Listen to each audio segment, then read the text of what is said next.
TV night, with your main event being, not only was there not an affair between AJ, I almost said AJ Styles, always almost say AJ Styles, love you, AJ Styles and Dixie Carter, come to find out they were taking care of an admitted pregnant crack addict, drug addict.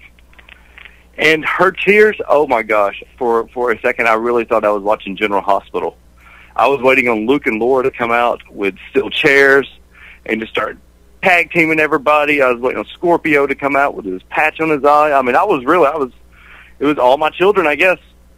I mean, I don't know any way to put it because that was horrible, and that's your main event. And to me, that's not even the worst part, because, and then people go, what? And here I am being an old fogey, thinking psychology, of course. You have Christopher Daniels and Kaz get the jump on AJ, who is in the ring. Not only do they not beat him down, he gets over on them. Yep. He, in fact, power bombs. Was it Christopher Daniels he power bombed? Kazarian. Came down on his he ends head. up beating the crap out of Daniels. And I'm 2-on-1. Not only do you crap on your main event, you also get rid of the greatest psychology in wrestling known to man: strength in numbers. Strength in numbers. And it also doesn't help that AJ didn't. I know AJ lost earlier in the night to someone in the Bound for Glory series. Magnus. Taylor Hendricks. Magnus. No. God, don't get me started on her. Yeah, but I mean, AJ, lost earlier in the night, if I'm not mistaken, because they said that AJ, they were making the comment that AJ seemed off his game, and, he couldn't even hit the Pele kick, and he's never missed a Pele kick. Yet he seemed to hit, that's what they said. Hold on. The man can't even hit the move that everybody stole from him, the one that every yard tard known to man thinks that they can hit, and that makes them a wrestler. Well, the man, that is horrible. So I guess I missed that. Well, it was during his match, because he actually did miss it, and they said that he had more on it. This whole situation had his had his game off and all that, and that's why and I mean you could tell that AJ intentionally missed the Pele kick, but I just wish I could remember who he was going up against. It was in like I said, it was in the BFG series, but and he lost to that person, yet he's able to at the in the final segment destroy the former tag team champions, hits the Pele kick on one of them. So basically what you're saying is Kaz and Daniels aren't as good as the guy who beat AJ that you can't even remember. That you can't even remember. Exactly. I wish I could remember. I know it wasn't RVD and I almost said Triple H. I know it wasn't RVD and Jeff Hardy because they fought each other. Pope took on, I know Kurt. It wasn't Kurt. It wasn't Pope. Bully Ray? No, because Bully Ray took on Pope because he called him boy. Yeah, he did. It wasn't Kurt. It wasn't. Who else is in the series? Crimson. Who did Samoa Joe wrestle? Samoa Joe wrestled somebody at the beginning of the night. Okay, real quick. Mr. Anderson wrestled Daniels, Bound for Glory series. Kurt Angle, Robbie E. Magnus, AJ Styles. Magnus.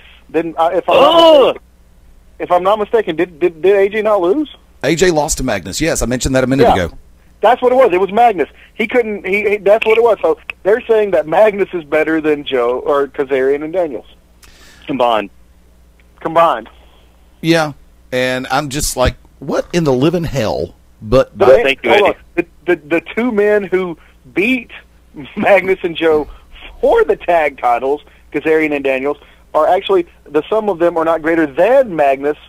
So they're saying that apparently Joe, if we're doing math here, Joe was the deteriorating factor in Magnus, causing Magnus not to be as great as Kazarian and Daniels at the time, who apparently AJ is greater than them, but he's greater than AJ. So in theory, Magnus should challenge Kazarian and Daniels, and by mathematical law, he should be able to beat them by themselves since he beat AJ, and in theory, also Kazarian and Daniels minus Joe.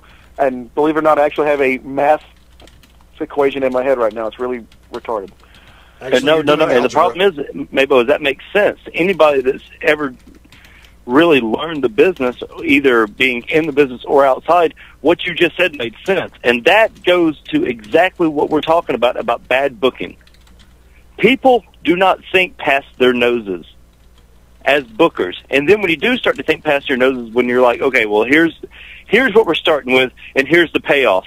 Everything in between that, we need to get together now. That's the greatest thing with the storyline. You got to have it, and you just, I mean, to me, it made sense, and I'm sure a lot of the enlightened ones, the ones that are not sheeple that listen to our show, will actually agree with that and say that is what's wrong with TNA. That very booking. And here's the thing: you see that in WWE a little bit. You don't see it in WWE as often as you see it in TNA, as you see it in Ring of Honor. And that's what separates these guys and their storylines and their abilities. And there should be some guy out there that should be like, hey, wait a minute. If this happened with this happened and this happened, either that or they just don't give a crap. And well, the fans don't care and they're not going to remember. One of the two. You know, first off, MaBo actually applying algebra to this whole situation has just totally taken me out of my game. I've been sitting back going, holy nutmeg, he's right. Wicked being, I'm a history major. Wicked being the voice of calm, cool psychology in this situation is also just as disturbing. And the fact of the matter is, I'm still sitting back wondering how such a good show could go so wrong.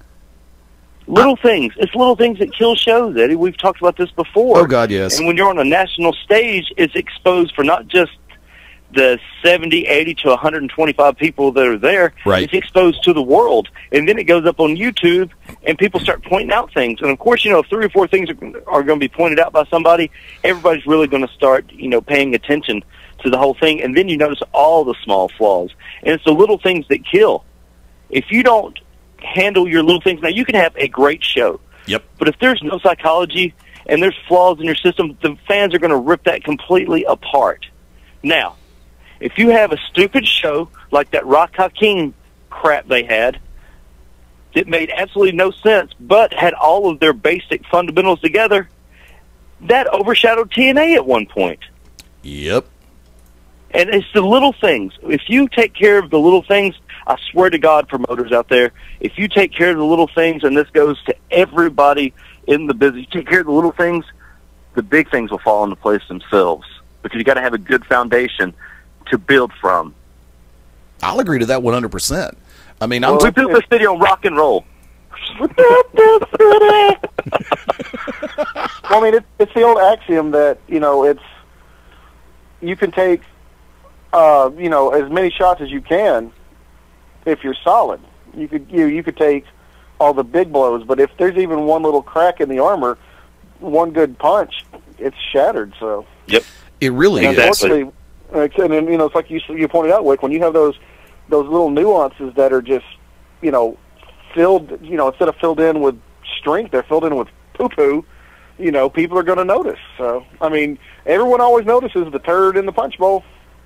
And you're exactly right. You are 110,000% correct. And is it not true, though, guys, that when it's out, like in a, not just necessarily a public forum, but really far out there as it is with TNA, everybody sees it, and everybody's there to judge those flaws, and they will point them out. Am I correct? Do you think the Internet has a big thing to do with this? Because Cubalt Carmichael, we interviewed him, Eddie, you know, you and I talked about this off air, on the To Be Determined show on TNT Radio this past Wednesday night. Right. And I asked him to point to, you know, the era or what have you that kind of, you know, where our business changed. And, you know, we had talked about ECW, you know, the over impact and, you know, kind of breaking the kayfabe, bringing back the curtain, being, of course, the very beginning, you know, the tip of the iceberg of it. And we all know the tip is the most sensitive part of the iceberg. Of course. But the Internet being open, and it used to be the 1-900 number you had to call. You know, what was the guy's name? Gene Okerlund used to advertise it. Stagger Lee Marshall? Yes. Oh, Lee Marshall, yes. yeah. And, you know, and that used to be the only way that you would hear about this. I mean, yeah, you would get, you know, World of Wrestling and PWI and things like that and have things, you know, oh, yeah, you know. But that was always like 3-4 weeks behind, you know. Right. But if you call the 1-900 numbers, you get it now, you can go on the Internet and be like, oh, Samoa Joe leaving the Waffle House with Kazarian. Magnus carrying the bags. Magnus is a little bitch. I'm just saying that's just the metaphor, you know. Right. Buff Bagwell being a handsome stranger, et cetera, et cetera. But being open like that, he said that he pointed to being the factor, the determining factor to where the business changed, to where it completely went to entertainment. And, you know, and this was the last guy trained by Peter Maivia. Peter Maivia actually died, you know, during this training. He did a lot of his training out in Hawaii. So, I mean, this guy knew his stuff, and that's what he pointed to. And, you know, we can sit here and we can do what we want to, and we can talk all we want. But when you hear somebody like, you know, the NWA Women's World Champion Tasha Simone, or Cuba Carmichael, or Kevin Douglas, or somebody like that, you know, talk about it, you know, it brings volumes to it. Very true. Very true.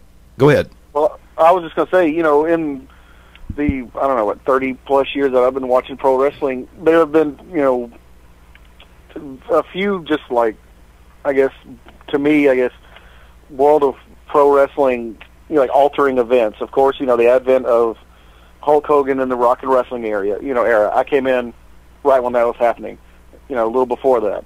That's when everything blew up. Then another game changer in my eyes growing up, when I was a little bit older, ECW. You know, that almost brought back the realism to it.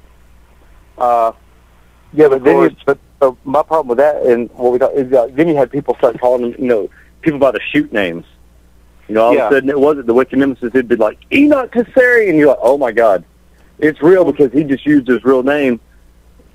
But there's a reason why some of us go by that. I mean, like, you know, dude, if you were making money off MaBo, off the name MaBo, you know, and then somebody was like, Mark, you probably wouldn't respond, and you may not be too happy with it. That's my problem with that. And then, like, to bring up the fact that Sandman was an alcoholic and a drug addict, I don't think that should be brought up. And, you know, and the stuff with Raven being on heroin, et cetera, and, you know, wives being passed around.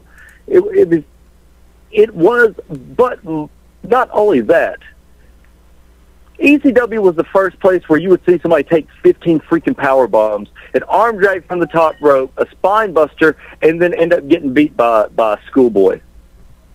That, to me, was the catalyst with what changed in the business. All of a sudden, a power bomb didn't mean a power bomb. Everybody was hitting power bombs. I mean, some guy that was just a no-name, some throw-off guy was hitting a power bomb. You see what I'm saying? Realism's one thing.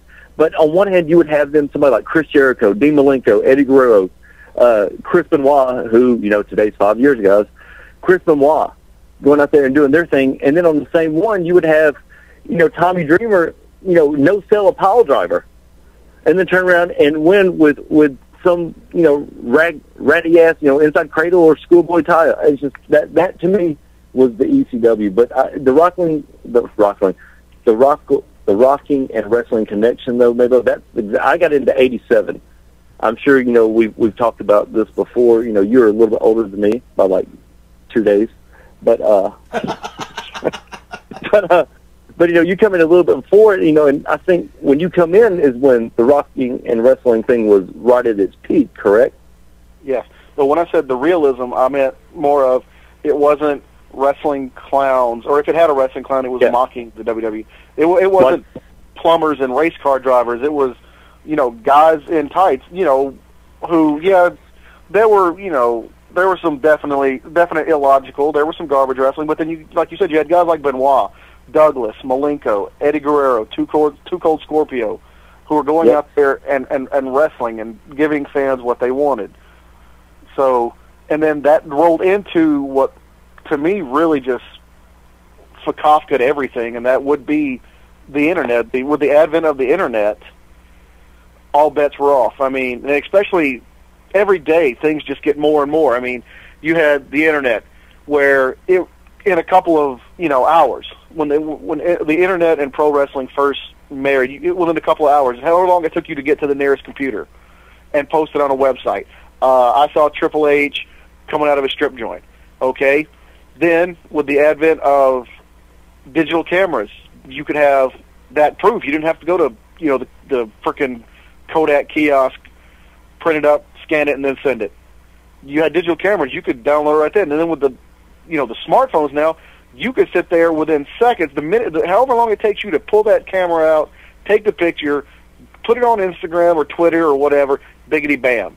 So that's really I mean, the internet, you know, you could say this, that, and the other has changed the wrestling business, and yeah, they all have, but with the advent of the internet and smart technology, that has really, to me, is just all bets are off pro wrestling now. That's why there's no surprise. When I sat there and tweeted Monday night a couple weeks ago when they said the, you know, star from the past of Raw, I was like, oh, it's Vader.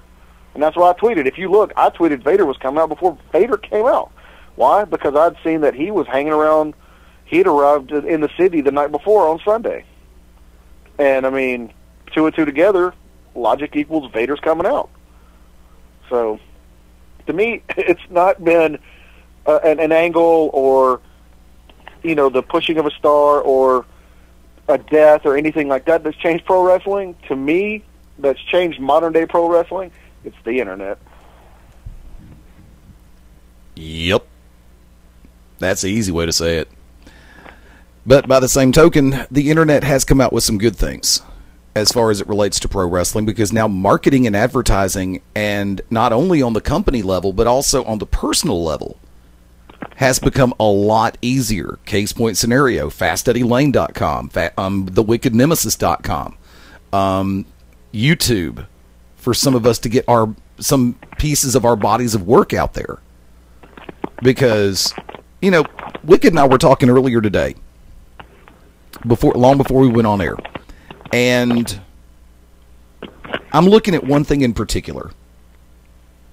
We can gauge our performances a lot faster now than we could, I'll say it, back when I first broke into the business. Because camcorders were still technically in their infancy. To shoot in Video 8 meant you got to wait on that film to be developed and then sent back, and then you got to put it through projector. But nowadays, you've got handheld phones with motion cameras in them.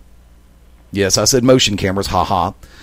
You've got handheld camcorders with immediate playback. And then you can post those videos up on the web, and as long as it takes you to upload. If you've got 3G, 4G, wired in, wireless, doesn't matter. Hardwired is what I meant to say. So, for as detrimental as this thing called the internet has been to the world of professional, not just wrestling. Oh my God, let's count the number of different ways that people have just decided to interject. Because you've got some people that that ESPN hires as bloggers or brings in as bloggers, and half these people couldn't get jobs with regular papers. They couldn't get a job with the Shelby County Reporter, but see, I actually respect the Shelby County Reporter. Much less the Birmingham News, or the Huntsville, whatever the paper is up there this week, Times. And it's just like everybody wants to use the web to make a name for themselves. Well, you've got a lot of us that have made our names long before this. I've had the honor and the privilege of broadcasting on small, medium, and major market radio stations around the Southeast, and have had a great time doing it. I chose to bring Beyond Ringside back as a web-based broadcast because I felt it gave us more latitude to work with. We would have already had to take in 2 commercial breaks on terrestrial radio. Satellite's a different story. Details forthcoming. But yeah, I can see, you know, and we've had this discussion here before, and we're probably going to have it again before it's over with. Going at 6 minutes before the top of the hour on a Sunday night, live edition of Beyond Ringside. Thank you to everybody who has been adding us via Facebook. And let me go ahead and say this. For those who are actually going back through the Ustream feed, please note that when I put this graphic up for the social networks, yes, I still include the one from MySpace because we still update from there, and I still get actual messages from human beings on MySpace. Don't laugh. They're not all just bots and entertainment whores that are trying to get your attention to, hey, buy my CD. Twitter, at Beyond Ringside. One word, run it together. On Facebook, please. Facebook.com/Beyond Ringside Live. Run it all together.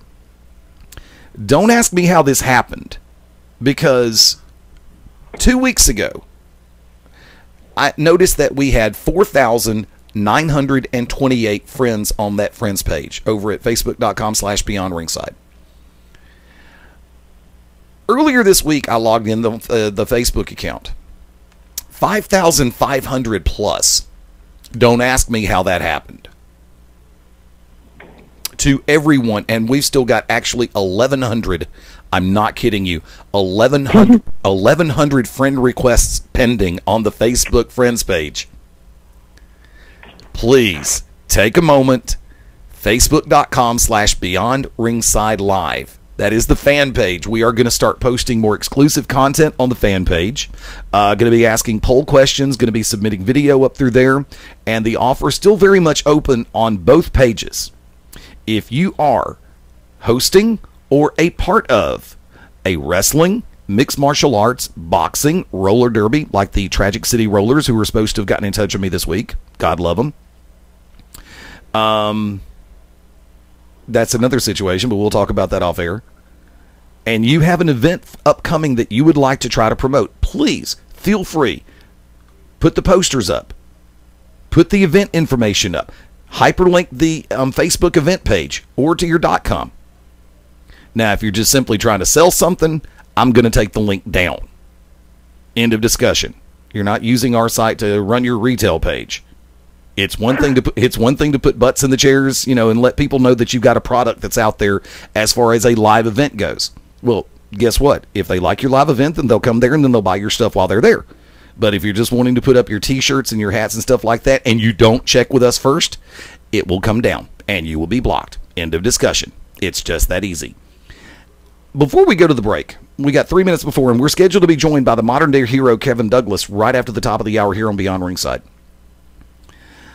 Does it make sense that the matches in the Bound for Glory series are only allowed a 10-minute time limit? 15 would be better, and I hate to say it like this, but at least in the Beat the Clock challenge, you set a time precedent and then you work it from there. I just don't think a 10-minute time limit is long enough because you're dealing with A-list talent, and to make them only realize that there is a 10-minute to play with, I think you're selling that talent short. Even if it is RVD Jeff Hardy. Even if it is Samoa Joe and James Storm. By the way, Samoa Joe and James Storm, they managed to do a lot in a short amount of time, and I give credit where credit is due. Hell of a match. Every match in the BFG series from this past Thursday night on Impact was good. Do I feel that it could have been better if they'd had a little bit more time, publicly say, okay, 15 minutes? Possibly. Am I complaining? No, I'm not. I'm really not, because like I said, the show was good up till the final segment. But do you think that putting it out there as a 10-minute time limit takes away from the talent? MaBo. Does it take away from the talent? Yes. Does it make sense to give them that 10-minute? Yes, because that way you can, you don't necessarily always have to have, a winner or a loser, and you guess who's going to get points and all this, that, and the other. I mean, you can have them, go to a draw, and that way you can justify, somebody not always getting points or, losing points, because I don't know if they still do subtractions for, like, disqualifications or whatever. Yes. Because, they change rules every year. So, but you also got to realize, it's a 2-hour show, you get to take away for commercials. If you do 15 minutes, and if you decide to go even close to the 15 minutes, you also got to realize we had how many BFG series matches this week? 5? That's an hour and 15 minutes right there. 6. 6? Okay, so 15 and 15 is 30, 15 and 15 is 30. That's an hour and a half. Hour. Well, no, then you add the other 15 and 15. But you're hitting it right on the head, MaBo. That's the whole point. That's why it should be good, is the fact that you automatically have wrestling right there. You have wrestling for at least an hour and 15 minutes of a 2-hour show. Holy crap, you just quadrupled what the WWE does, which they're still promoting themselves as an alternative to WWE, even though WWE would send their reigning Intercontinental Champion over there. Okay, now let me cut in for one short second. Well, hold on, let me go back to that. That's you and I and Eddie's way of thinking, oh crap, they're going to put wrestling. Sadly, though, the majority of the people that are really, I'm not going to say the majority, but I'm going to say a good number of people who are watching pro wrestling today want, crap like they had at the end of the show. They want the drama. They want the drama that WWE put out for years. So I want to see pro wrestling. with a little bit of entertainment. Not entertainment with a little bit of pro wrestling, but with the attention span of a lot of fans these days, we want entertainment first, pro wrestling second. See, and those to me are not always the ones who are going to go to the live shows.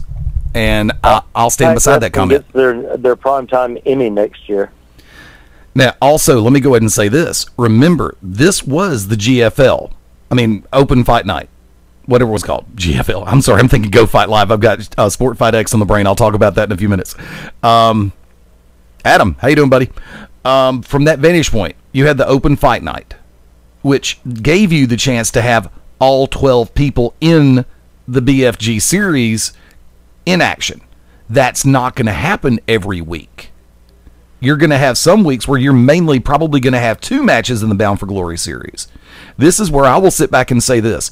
I had fun with Impact this past Thursday night because of the fact that there was more action. If you go through and eliminate the commercial breaks, and I did this, somebody uploaded it on YouTube without commercials, 1 hour and 28 minutes is what the download was. So from that vantage point, that's 32 minutes worth of commercials and possibly promos. So we look at it from that vantage point. And yeah, I mean, because I slice out the commercials when I take it off my DVR and put it on DVD. So this past Thursday was not typical. There's a lot more pressure on them to do that Open Fight Night and the gut check all in one show, along with getting Bound for Glory matches in. So it's not going to be a typical circumstance in any regard whatsoever. Folks, tell you what, we're going to the top of the hour break real quick. We're going to continue this discussion a little bit later on in the show. And when we come back, we are scheduled to be joined by the modern-day hero, Kevin Douglas, right here on Beyond Ringside. Stay tuned. Hi, I'm Ryan Seacrest for RAD. Over 300 people in this country are killed every week by a drunk driver. That's the equivalent of 2 747 plane crashes every single week. And the problem isn't going away unless we all do our part to stop it. So if you see someone who's about to drive after drinking, get the keys. Don't leave it up to anyone else. Friends don't let friends drive drunk. A public service announcement brought to you by RAD, the National Association of Broadcasters, and the Ad Council.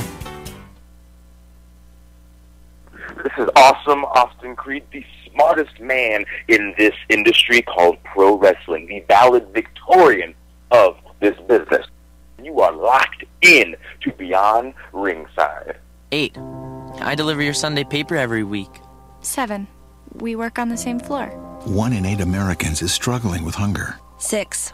Our kids walk to school together every day, including millions of children and seniors. 5. We chat in the elevator at work sometimes. 4. I'm your cashier at the grocery store.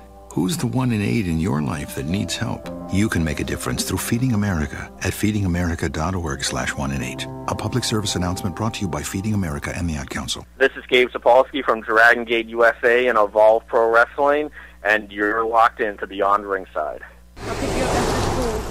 Most days go by without a whole lot of surprises. But what if a disaster strikes without warning? What if life, as you know it, has completely turned on its head? Would you be prepared? Before a disaster turns your family's world upside down, be ready. Get a kit. Make a plan. Be informed. Learn how at www.ready.gov. Brought to you by the Federal Emergency Management Agency and the Ad Council. This is Jim Cornette. You are locked into the show of all time, Beyond Ringside. The odds of becoming a signed artist and having 3 #1 albums? 1 in 100 million. The odds of going on to win 6 Grammy Awards? 1 in 1.4 million.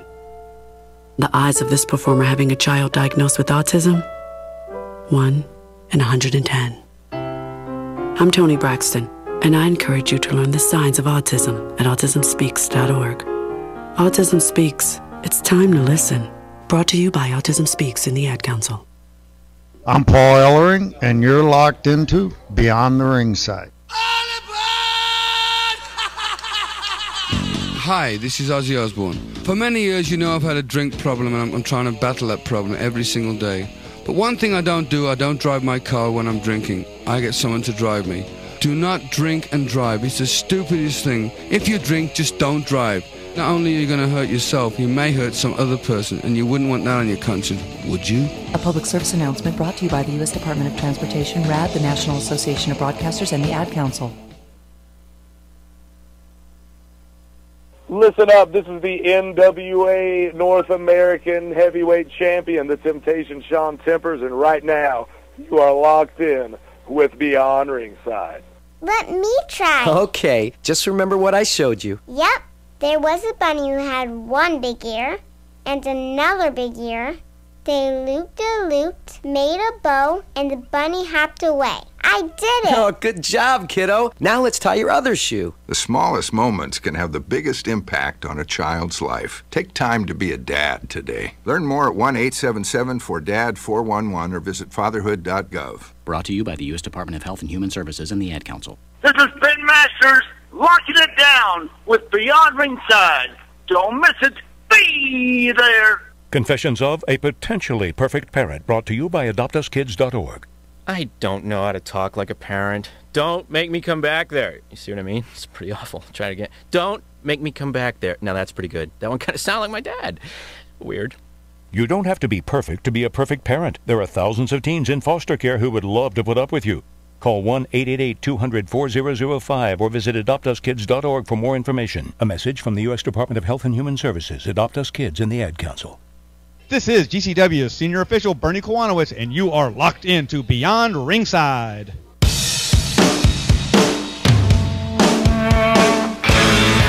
Hi, this is Joe Perry and Steven Tyler of Aerosmith for Red. You know, it's okay to rock and roll and party down. Just don't get in that 2,000-pound bullet when you're done and cocked. And please don't drink and drive. I'm the one that jaded you.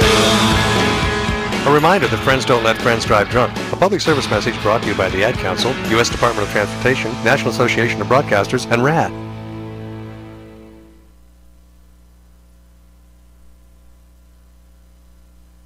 This is Bad Brad Armstrong, part of the famous Armstrong family of professional wrestling, and you're locked in to Beyond Ringside. You must be your fairy godmother. Yes. It doesn't take a fairy godmother to tell you that the right fit means everything. Good heavens, child. You can't go in that. Children under 4'9" need to be in a booster seat because they aren't ready for adult safety belts alone. Remember that 4'9" is the magic number, and get your little pumpkin there safely in a booster seat. Oh, thank you. For more information, visit boosterseat.gov. This has been a message from the U.S. Department of Transportation and the Ad Council. This is Dale the Demon Torborg, and you're locked in to Beyond Ringside. Charlie! Hey, did you see that play last night? Unbelievable. Yeah, and they still lost. Sure. You know, when I was playing, what we What? tried to... You played in the street. I played in the service. Oh, anyway, oh. what I'm trying to say is the kid, he should have... Yeah, Hey, you okay? Someone call 911!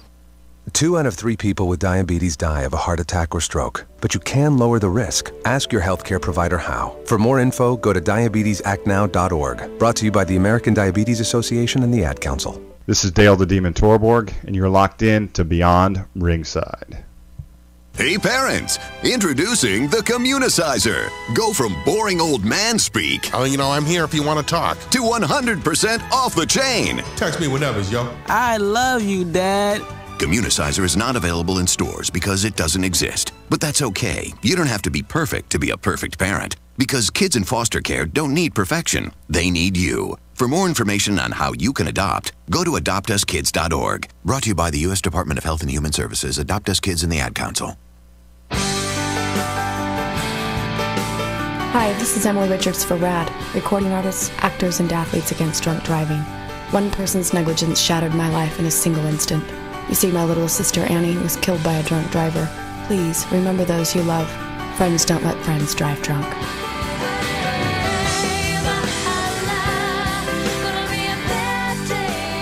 A public service announcement brought to you by the U.S. Department of Transportation, RAD, the National Association of Broadcasters, and the Ad Council. My name is Mary Crafts, and this is how I live united. I've spent the last 24 years serving others in my catering company, but I felt that a huge part of our community was still being underserved, those invisible children and young families. This is Bullet Bob Armstrong. I'm Southern-born, Southern-bred, and I never miss Beyond Ringside.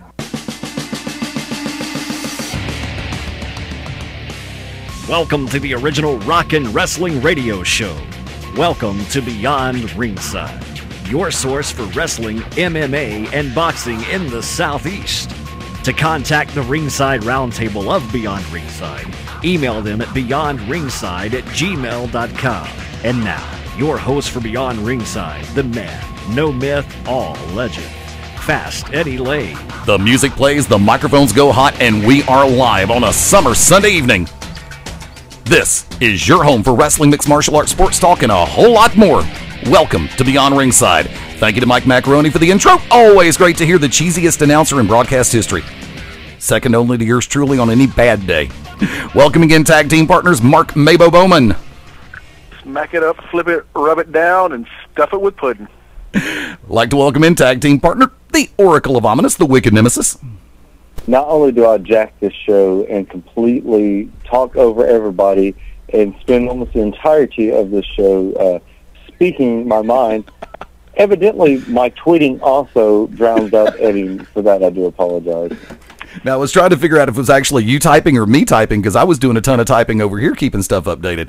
And ladies and gentlemen, I'd like to welcome in our very special guest at this time. He is the current and reigning National Wrestling Alliance World Junior Heavyweight Champion, the modern-day hero, Kevin Douglas. Mr. Douglas, welcome in.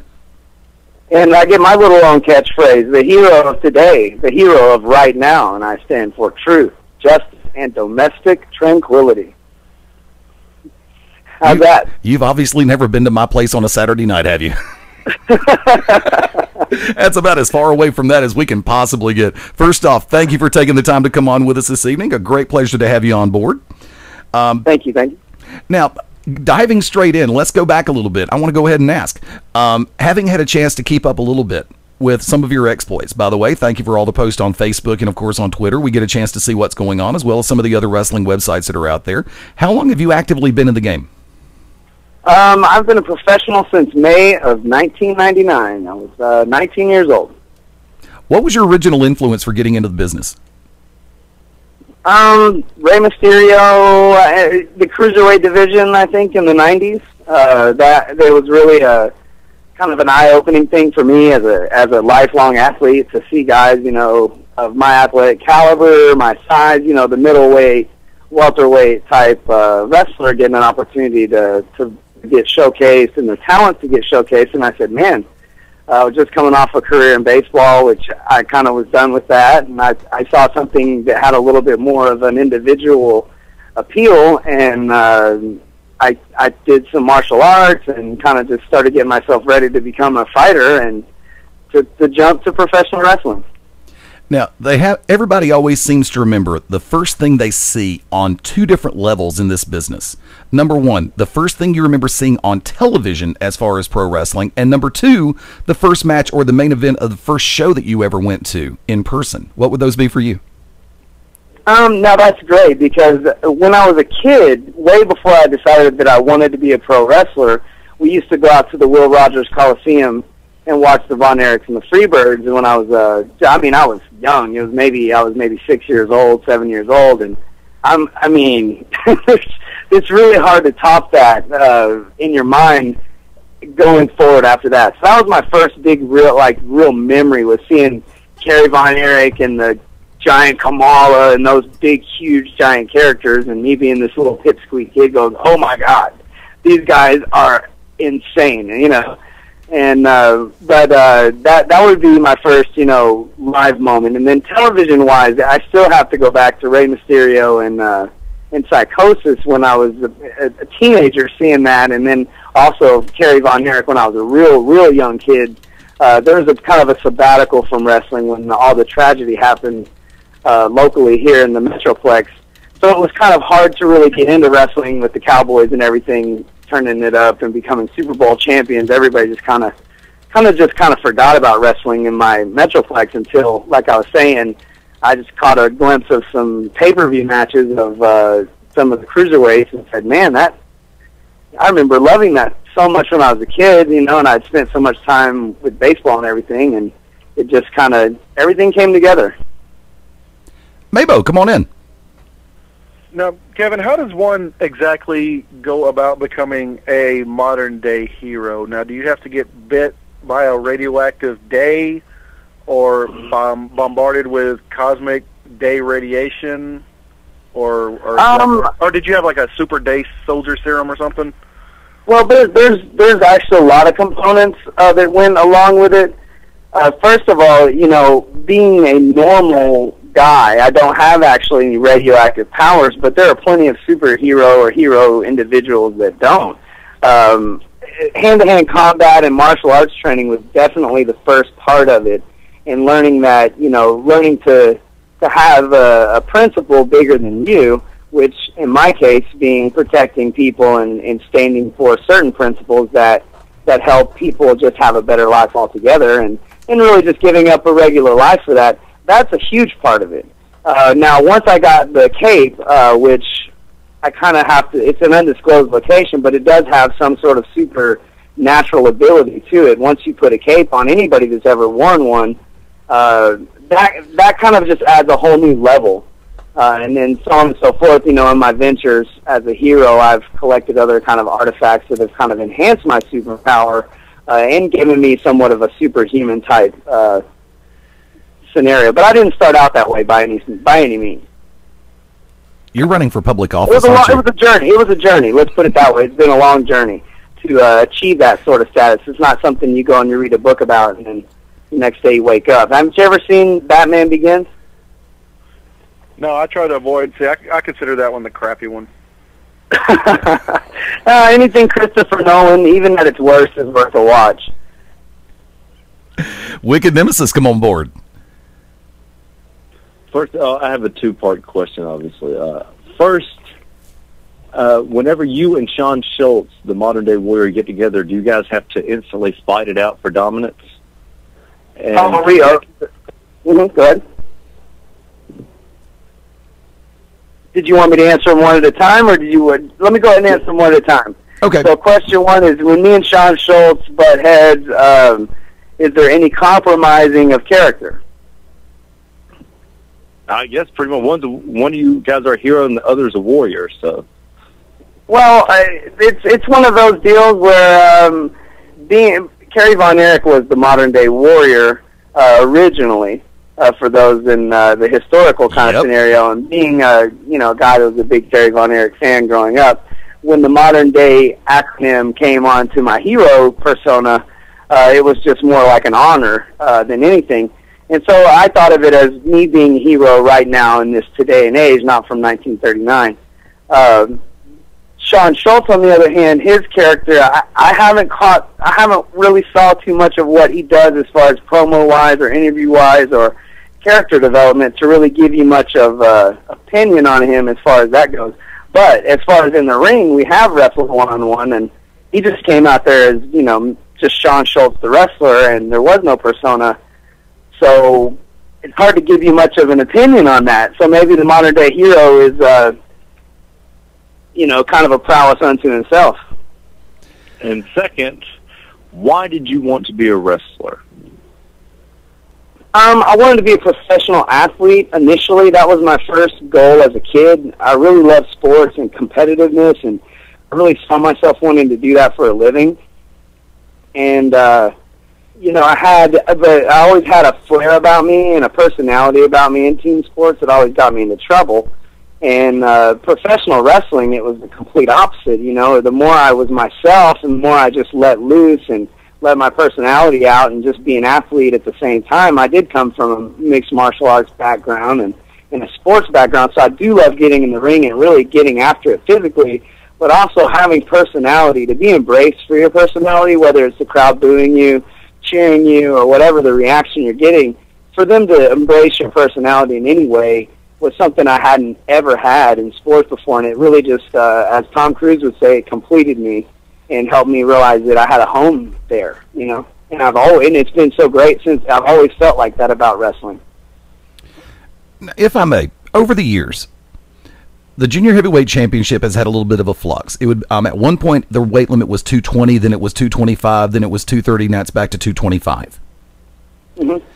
With the promotion out of Nashville Lando, as I like to call it, Thursdays, having set a weight limit on their WYZ title, I'll just say it, with their X Division title now being recognized at a 225-pound weight limit, do you think that adds that much more validity to the factor of a pure junior heavyweight championship, which has always been in place with the National Wrestling Alliance? Or do you think that they actually just went ahead and followed the original model?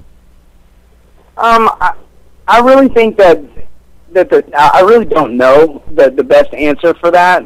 It's hard to really know what someone's thinking on that. But I do think I have my own political agenda as far as the NWA junior heavyweight division and the junior heavyweight cruiserweight division as a whole. I feel like that it is a division unto itself that presents its own type of action, its own character and personality.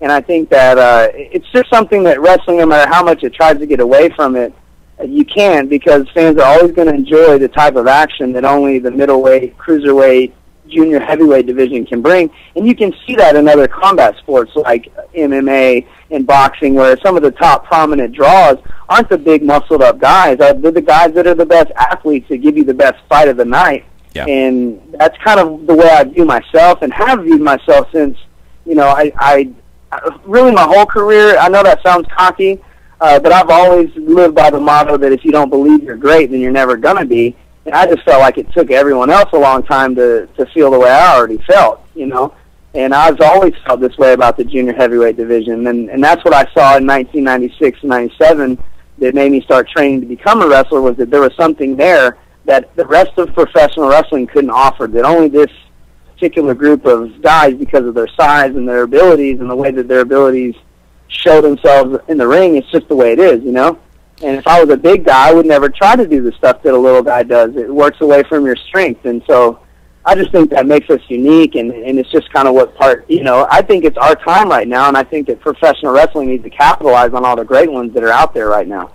Now, you make the reference to the Von Erich's Freebirds when you were growing up. And that is probably one of the most, I don't want to use the word notorious, nefarious, but most widely known and recognized blood feuds in professional wrestling history. And, you've had other single feuds like Buzz Sawyer, Tommy Wildfire Rich back in the 80s, early 90s, and you had scenarios in play with other factions that would go to war with each other.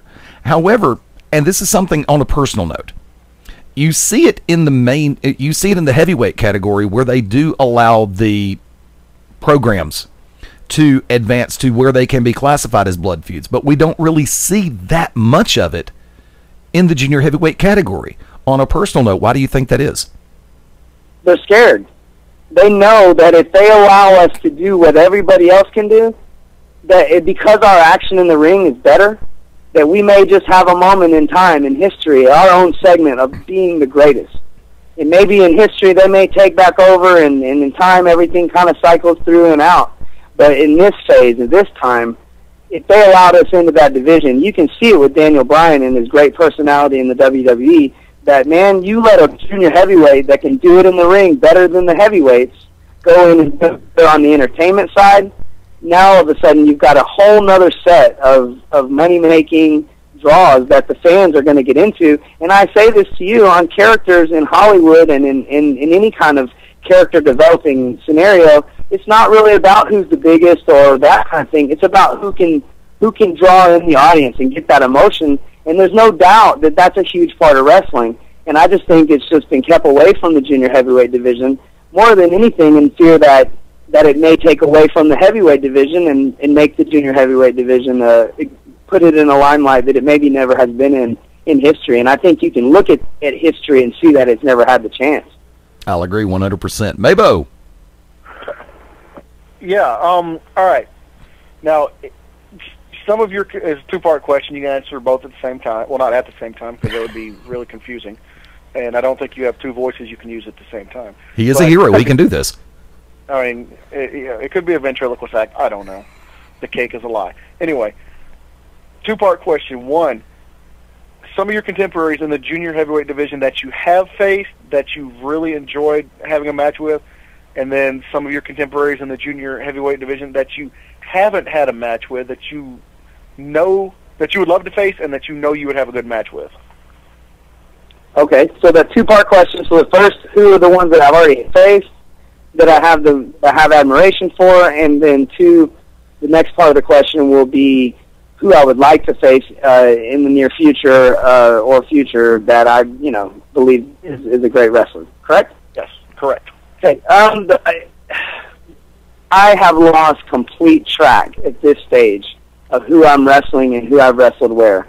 And I don't mean that as a way to dodge your question or come up with a politically correct answer. But I can tell you that over the last 6 months, a few matches have really stood out in my mind more than others. And it's nothing against the guys that I wrestled that I'm not going to mention. It just means that, maybe the fan response was more than anything, and that's what I'm about. First off, at the top of my head is Nick Madrid from NWA Hollywood. He's just really got something special about him, and the fans really respond to him. And immediately when we got in the ring together, there was a lot of chemistry there, almost as if we'd wrestled 100 times before. And I really could see him as a guy that on any stage, a big, big, big stage in front of tons of people, that him and I could really give something special, not only in the ring, but just like we were talking about, as far as having personality and having emotion and having a real blood feud. I really could see that between him and I. Another guy, while I'm on the Hollywood bandwagon here, Johnny Yuma, is another guy that just, you look at him and you say, how? But I used to look at Rey Mysterio and say, how? And people look at me and say, how? How does this guy do it? And Johnny Yuma is one of those guys that tells you he's got something special. And he just has that something it factor, and I really have enjoyed wrestling him in our one singles competition, but I think there's going to be more where that came from. Another couple of guys I have to mention from the tournament that night in Charlotte, all three guys I wrestled, Alex Payne, Caleb Conley, and in the finals, Chase Owens, were just, professional, man. Just the model of what a professional should be every time they wrestle. And the attitude of the locker room and being in the locker room with those guys and the way that they took their business very seriously, just like me, really made for a real comfortable, home-like feeling, and I really have a lot of respect and admiration for them in the ring as well as the way they conduct themselves as professionals. And one other guy that I just have to point out, and this transcends belts, this is, I think, what makes him and I so special. It transcends belts, and it goes off into that mythological realm of good versus evil, monster versus, superhero, villain versus, the valiant warrior, is Tokyo Monster Kahage. So we just have this again, kind of like me and Nick Madrid, this feud that feels like it's been alive longer than we have, that once we get in the ring, it's just like we've got unfinished business. And we wrestle and fight it out like there's no tomorrow. And having a little bit of a mythological aspect to his character, Tokyo Monster brings out the superhero side of me and kind of, tells a little bit more of my of that story of me than just how good of a pound-for-pound wrestler I am. And those are against the guys that I have wrestled. Any thoughts on that before I delve into something else? Actually, yeah, I would like to, you bring up Tokyo Monster. That's a name that I've heard, bandied about recently. In your honest opinion, outside of just, the matches you've had, against him, how do you feel about, where he's headed and where his career, what is your honest opinion on his career and where do you think it's going?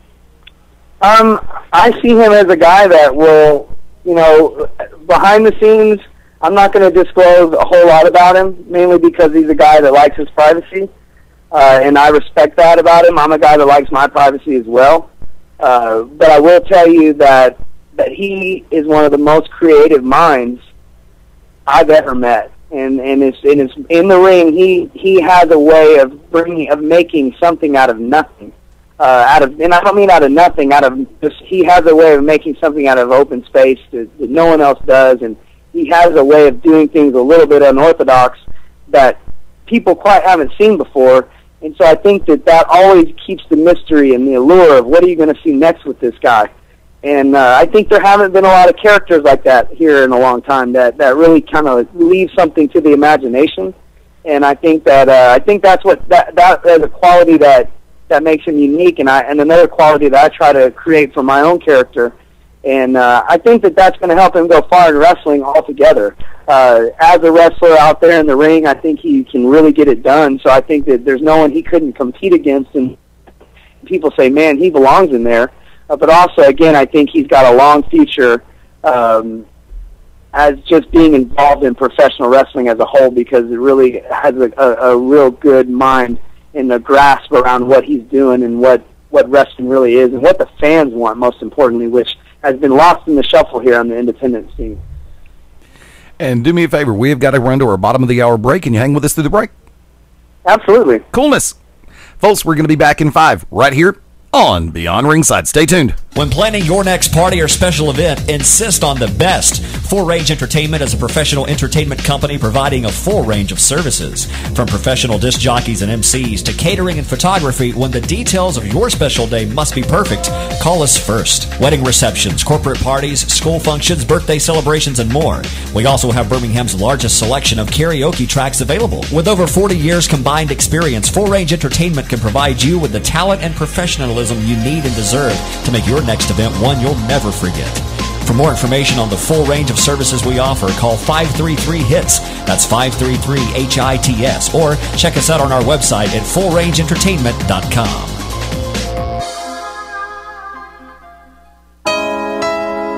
It's a 1:15 on the night with Lady Annabella and Darius Rucker. This is my bad comeback song. June 21st at Oak Mountain Amphitheater. Just a kiss on your lips in the moonlight. Lady Annabella on the Night 2012 World Tour. Baby, you're the only one I run to. Lady Annabella Live. And Darius Rucker. It won't be like this for long. Plus special guest, Thompson Square. You gonna kiss me all night. June 21st at Oak Mountain Amphitheater. Get reserved seats now at livenation.com or charge by phone. Hey, I'm just looking for. Don't miss Lady Annabella and Darius Rucker with special guest Thompson Square. Sponsored by GAC. Buy tickets at livenation.com. The biggest bands in rock.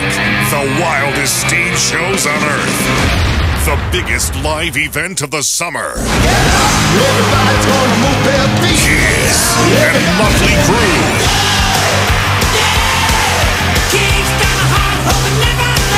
The Tour 2012.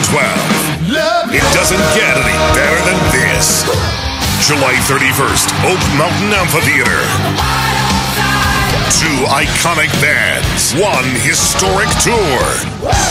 Kiss, Motley Crue. July 31st, Oak Mountain Amphitheater. Reserve seats are on sale now. Buy tickets at livenation.com or charge by phone at 800-745-3000. Kiss and Motley Crue. Buy tickets at livenation.com. Hi, I'm Drew Brees, NFL quarterback for the New Orleans Saints, here with Bugs Bunny to remind you to get moving every day. Because when you get moving an hour a day, you fuel your body and your mind. So what do you like to throw around the football like Drew? Skateboard, ride a bike, or dance in your room. Just move it your way. And be a player. Get up and play an hour a day, Doc. Check out how to be a player at letsmove.gov. Head online to get tips on great ways to get moving every day. At letsmove.gov. A message from the Ad Council and HHS. This is Angel, half of the Double Trouble Morning Team on Distant Thunder Radio, and you are locked in to Beyond Ringside. Confessions of a Potentially Perfect Parent, brought to you by AdoptUsKids.org. I know more about cooking dinner for a party of 12 than about packing a lunch for a 12-year-old. I know kids like things like fish sticks. Fillets, I get, but sticks? Maybe we can just compromise on mac and cheese. Can you make that with Brie? You don't have to be perfect to be a perfect parent. There are thousands of teens in foster care who would love to put up with you. Call 1-888-200-4005 or visit AdoptUsKids.org for more information. A message from the U.S. Department of Health and Human Services, Adopt Us Kids, and the Ad Council. Ladies and gentlemen, this is Bill Behrens, and you're watching, you're listening, you're experiencing Beyond Ringside, and you are a better person for it. Trust me. Foreclosure is hard on every member of the family, but your family is not alone. If you're struggling with your mortgage, there is help. To learn about the government's Making Home Affordable program, visit makinghomeaffordable.gov or call 1-888-995-HOPE to speak to a HUD-approved housing counselor. It's free of charge. Visit makinghomeaffordable.gov or call 1-888-995-HOPE today. Brought to you by the U.S. Treasury, HUD, NeighborWorks America, and the Ad Council. Hi, this is Joe Elliott from Def Leppard for RAD. Planning on going out and having a party? Great, have a lot of fun. But do me a big favour and don't blow it. Always choose a designated driver. Remember, music lives. You should too.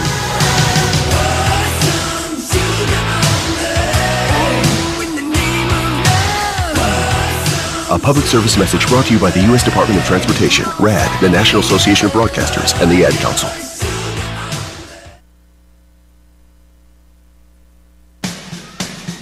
Hello, this is Robin Zander. Hello, this is Rick Nielsen from Cheap Trick for RAD. Some people think it's fun to drive drunk, but that's unacceptable. Be smart. If you drink, don't drive. Think ahead and choose a designated driver. Remember, music lives, and so should you.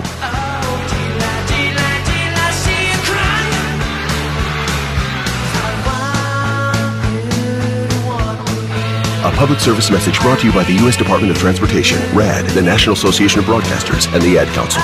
This is Dan the B7, the only Triple Crown champion in the UFC history, and you're listening to Beyond Ringside. You better pay attention, otherwise I know where you live. On a tremendous Sunday night, welcome back into Beyond Ringside, live from the vault in the Full Range Entertainment Studios. Fast Eddie Layne being rejoined by Mark MaBo Bowman. I'm playing Draw Something. And the Wicked Nemesis. I was unaware of this, but apparently the lead singer of Nickelback is just Nicolas Cage with uncooked ramen noodles glued to his head. I'll buy that. And actually, the jury is still out as to whether or not he and Alanis Morissette can actually write more songs whining and complaining. However, that's a story for American Top 40. I'll let Ryan Seacrest handle the baby wipes stuff like that, plain and simple. I'd like to welcome in our very special guest at this time, ladies and gentlemen, the modern-day hero, Kevin Douglas, right back with us on Beyond Ringside. Kev, welcome back. Thank you, thank you. It's good to be back. Not Superman, just because I got a cape. Not Batman, because I wear armor, but I am the modern-day hero. Now, before I got to throw one in there, right? Isn't that when you introduce somebody on the show, you got to have your own little...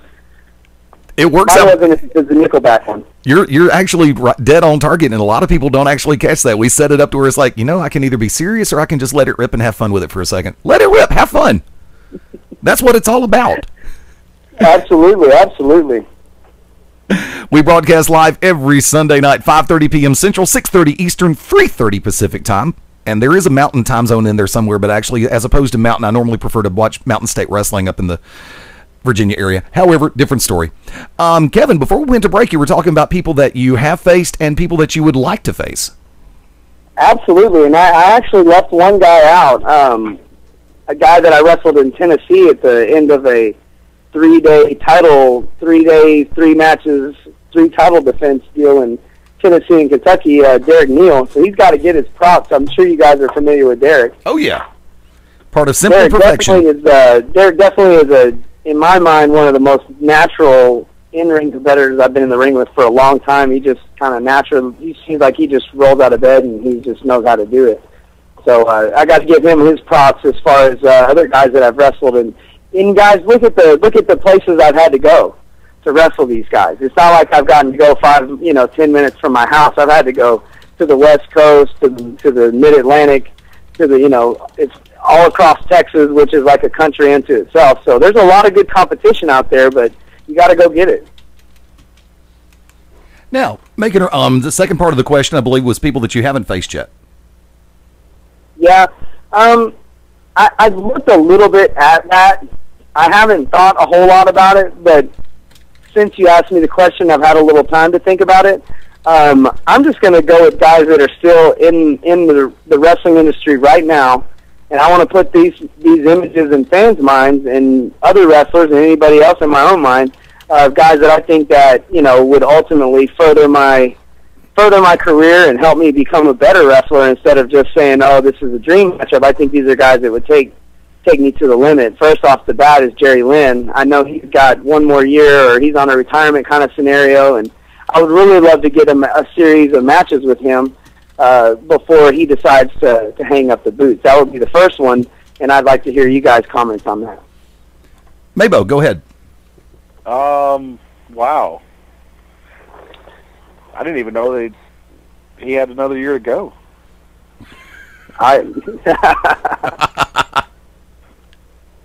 Wicked Nemesis, come on board. Yeah, I think I totally missed it.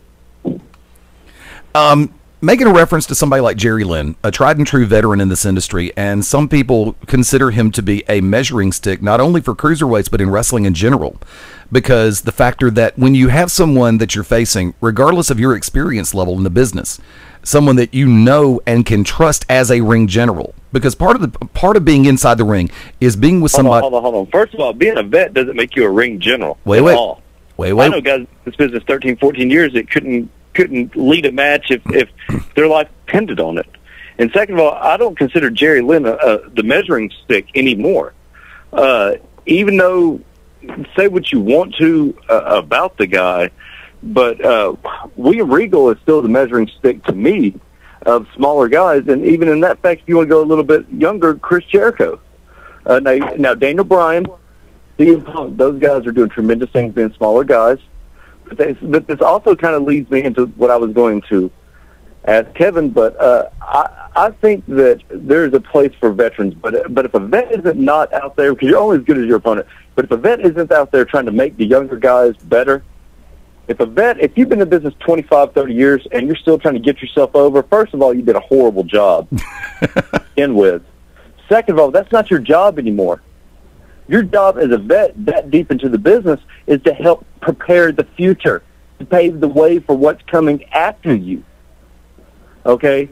If you're out there making the younger guys better, out there making your opponents better, out there spreading knowledge, then to me that would be the measuring stick. And you look what Regal's doing with NXT, right? What he's doing. You look at some of the guys in the rings. You cannot tell me what they're doing on NXT and what they're doing in FCW. You cannot tell me that Regal does not have a hand in that. Jesus Christ of Latter-day Saints. I grew up with watching WCW, and I know William Regal's work when I see it. Oh, yeah. To me, he's a measuring stick. And I think if you are a vet, and if you are out there helping guys out, I believe that is the best thing about it. There's young guys out there that are busting their asses that nobody knows anything about because nobody will mention them. Okay, two things. Kevin, we've had several people on this before. I've asked this several times, and we usually do a thing called a lightning round. And one of the questions I ask is, name somebody that you know that nobody really knows that you know you want to get over. And you know how many people actually answer that question? Not many. Well, I don't want to. Either they don't want to, put somebody over, or we're just here to talk about me. I'm glad that you're talking about other guys. Actually, well, I completely understand your point about veterans and that sort of thing. On my perspective with Jerry Lynn, definitely a guy I've been around a lot and had around shows, and even when I was breaking in and trying out for the old ECW in 2000, he was always a great mentor type guy. And he's and I have a list, and I let him off because I feel like that in some capacity he does do what you said as far as being a veteran and trying to season the younger guys and show them how the proper ways to do it. But also for me, it's an iconic thing for Kevin Douglas, the modern day hero, to say I've got Jerry Lynn as a notch in my belt. And the next guy I was going to segue into was a guy like Rob Van Dam. Because I said Jerry Lynn, I brought Rob Van Dam came right off the top, the next guy. And sure, he's bigger than me and more physical, and I may get my ass kicked. But the point is I want to get in there with guys that are going to push me to the limit, not guys that I'm a fan of. And I think another guy just to have a notch in my belt to wrestle and say, hey, man, I went out there and took RVD to the limit or vice versa, that would be a huge notch in my belt as well. Right along, and that's why I was putting him and Jerry Lynn kind of together because I think of them simultaneously a lot. But that RVD is another guy that I would love to be able to test my skills against. Well, Kevin, do you think if you were to wrestle against like RVD, do you think that you would learn something from him, or do you think that he would just be like, "Hey, kid," because he doesn't wrestle many of the young guys from what he does on? I don't look at the veteran or anybody for that matter. Take it for veteran or not. And this doesn't mean I don't believe that veterans should help season younger guys, but I also believe that when you go out there, fans want to see competition. And I think RVD always brings is A game. And if you can't keep up, if you can't hang, then you're not RVD quality, you're not RVD level. And if you get ate up, you get ate up. But if you look at guys that wrestled RVD man up, straight up, and gave him all he could handle, and met him halfway in the ring and took their part, just like a Jerry Lynn or gosh, you know, there are guys, you know, that did it. I think that's where you make your mark, and that's how you make your mark. And RVD can't go out there, or Jerry Lynn can't go out there and try to make, you know, every guy that they wrestle's WrestleMania moment. But I think guys like me and guys like Tokyo Monster see those guys as guys that we can pull a great match out of and say these guys belong on the level, you know, as an RVD or as a Jerry Lynn, which is really all I'm after. I'm not trying to supplant them or damage their legacy. I just want people to say, you know, man, Kevin Douglas and RVD, that was something worth watching. And that's what I'm after more than anything. And I look at, you know, you can see a lot of good examples, and that's just how I feel about sorry, I'm kind of bouncing, but that's kind of how I feel about what a veteran and how they're supposed to work. I think a veteran manager or a veteran type promoter is a lot more hands-on in that capacity. But when a guy's wrestling competitively, I think it's to the due of the audience to try your best out there to get the most out of yourself and give the thing that you've got, not bring your game down a little bit because you're trying to help this young guy along. You know. I think, Kevin, I think you hit the nail on the head there. Because I'm sorry, I just kind of stole the segment. I do apologize, everybody. But Kevin brings up a good point. You said old school promoter or manager. There's not many of those guys. A lot of people nowadays, and you know this going around, and now it seems to be like the thing in the NWA is they have the outlaw shows, and you know what outlaw means. And these guys having that outlaw mentality and not really using managers anymore, there's not the manager or the promoter there. That is their place to be more hands-on, to be like, hey, kid, you did this and this and this. Try to watch out for this. And you have to learn from the other guy in the ring now. Do you think that is, am I correct with that? Do you think that... Yeah, I agree with that. I think that the system of wrestling and the system of learning and the system of passing down knowledge of where it was at the time when we had that, I don't think it's gone forever by any capacity, but right now, you know, that's really not the way it is. Right now, it's a very independent, individual, every man for himself type scenario, and you just have to try to surround yourself the best you can, you know, with people that are going to help you get to where you're trying to go, and in a way that are doing good business with you, you know, that day. You know, because sometimes things change and sometimes partnerships fall apart. Sometimes people have to move. Sometimes somebody gets an opportunity and you don't, or you get one and they don't, or there's 100 different things that have been, you know, that anybody has seen. But, you know, that's a whole nother conversation, truthfully. Now, if I may, a couple of things I want to hit real quick. Number one, Wicked, when I made the reference to Ring General and Jerry Lynn in the same sentence, I did use the term can be. Number two, when I made the comment about measuring stick, I said a, not the. So we'll go back and replay that part later if we need to. But, yeah, in a lot of ways. I agree. I'm sorry to interrupt, but I agree with you with the a measuring stick and not the measuring stick. I think there are a bunch of those out there, a bunch of measuring sticks out there. There really are, because when you look at the situation overall, I mean, you have to put different in this day and age especially, you put different classifications on different style of work, as well as work ethic, as well as personality, microphone skills, how well do they market themselves out of in the modern day marketplace. Because, and this is something that's been a pet peeve of mine, because of the fact that, okay, and here comes your time machine reference. So at 48 after the hour, 12 before the top, I'm getting this one in. When I first started training and getting in this business, it was try to find a way to get who's going to have the best price as far as radio commercials, who's going to have the best price for television, or television ads or print ads. You go around and you're handing out flyers and putting them on phone poles and in store windows, praying that some other outlaw's not going to rip them out of the window just because they want to either tear your show down or build their show up.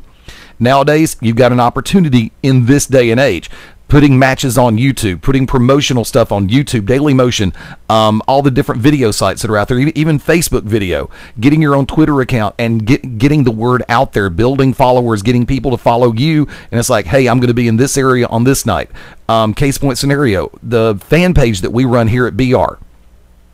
I have a standing invitation for wrestling, mixed martial arts, boxing, sporting promoters to link event links to their either websites or their Facebook event pages. on that site any day of the week. Put the posters up on our site, and I'll extend. I mean, and if you're not the promoter for the event, but you want to try to get the word out, put the poster up there. Link it to us, tag us on it, log it up there yourself. It's fine with me. And this is something that I see that some people still don't quite seem to get their head around, and that is marketing in this day and age.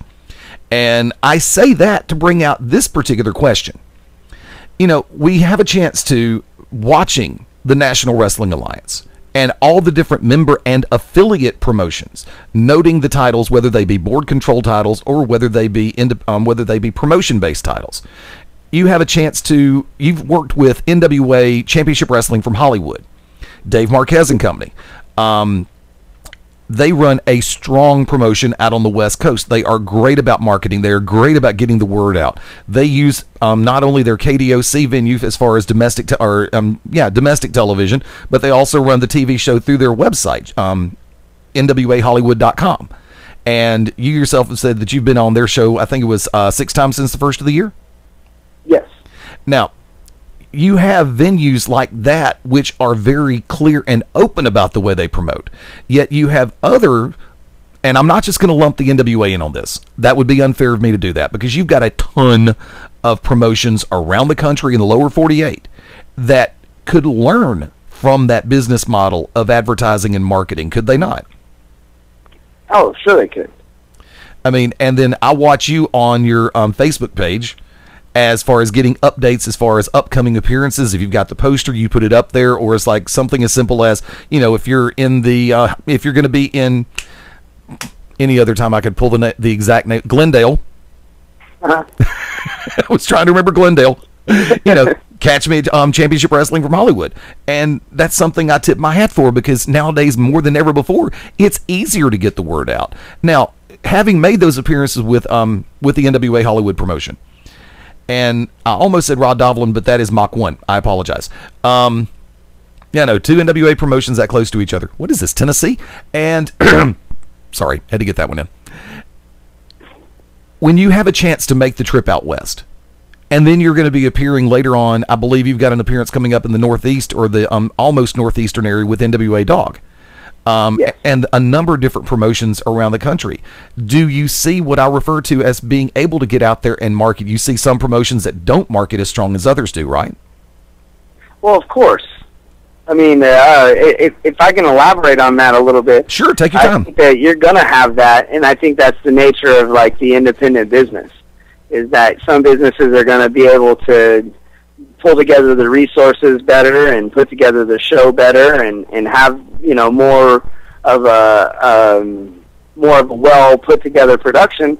And I think that comes a lot with experience. When you talk about Dave Marquez, you know, he's had a lot of experience with a lot of different companies, and there's a lot of people involved in that company that have had a lot of experience with successful companies where everyone's trying to go.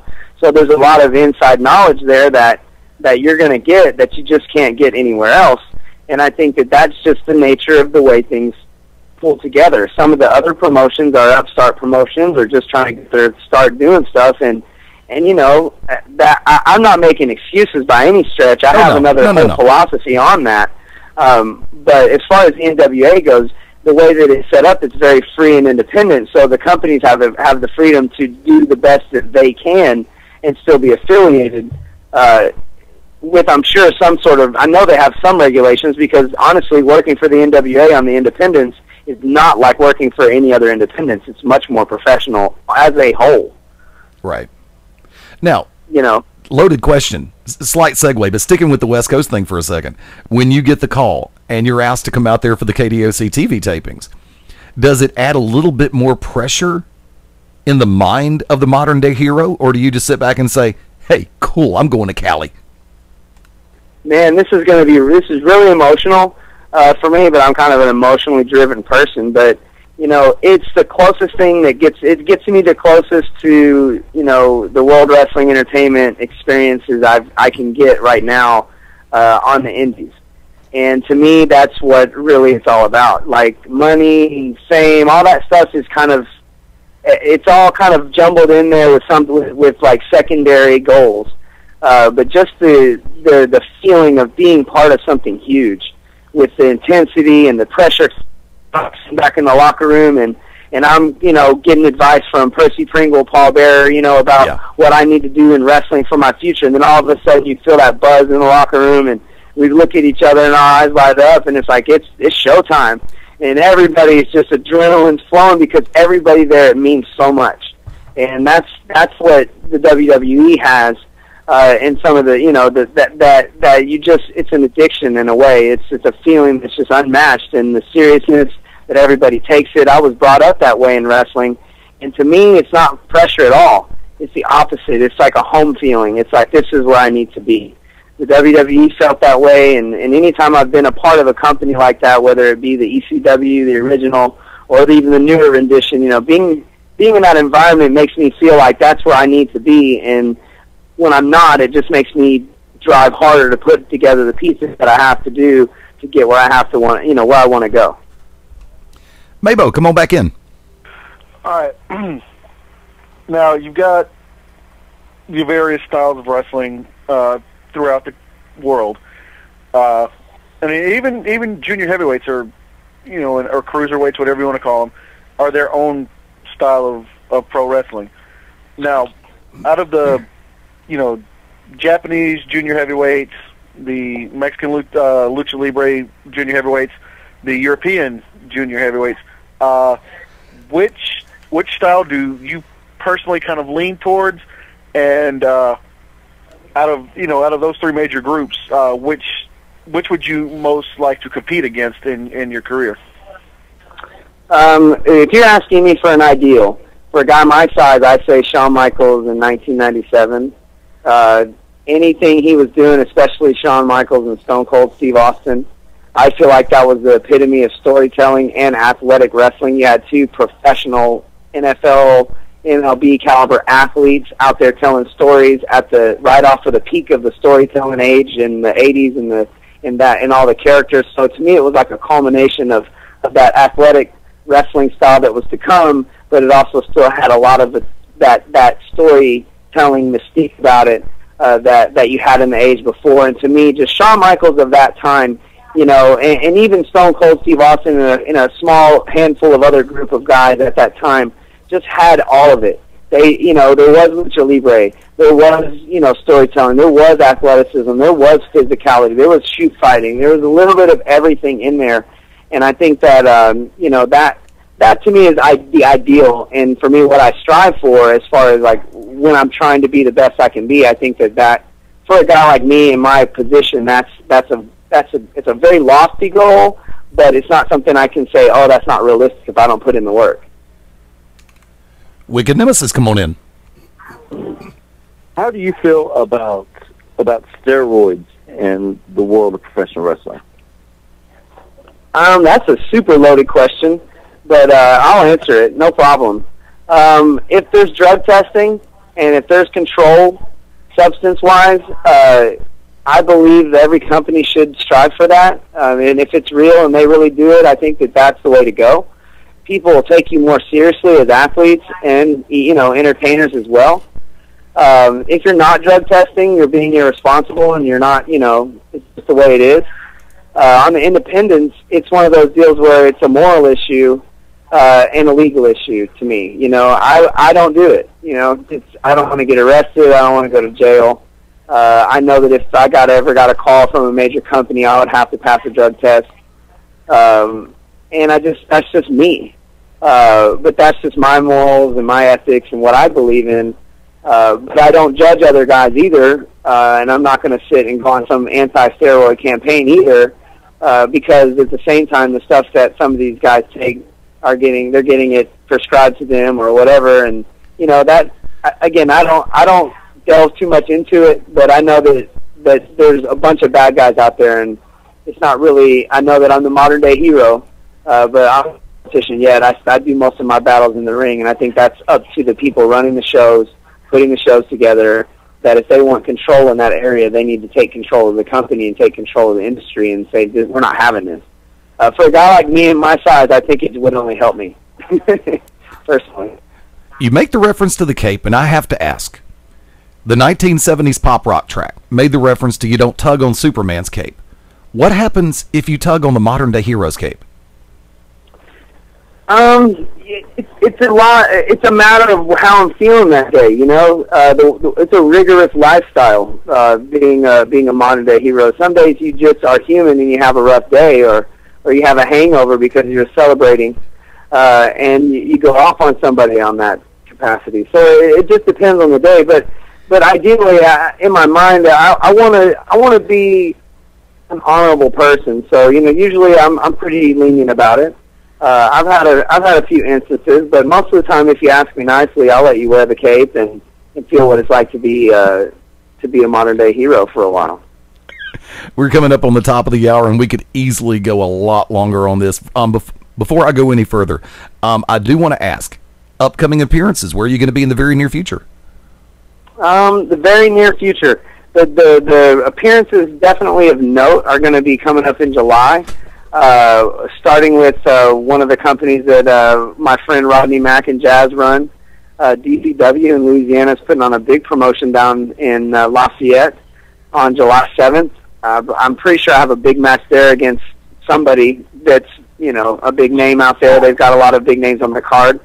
I don't have any off the top of my head just because I'm not the promoter currently, and I just don't know.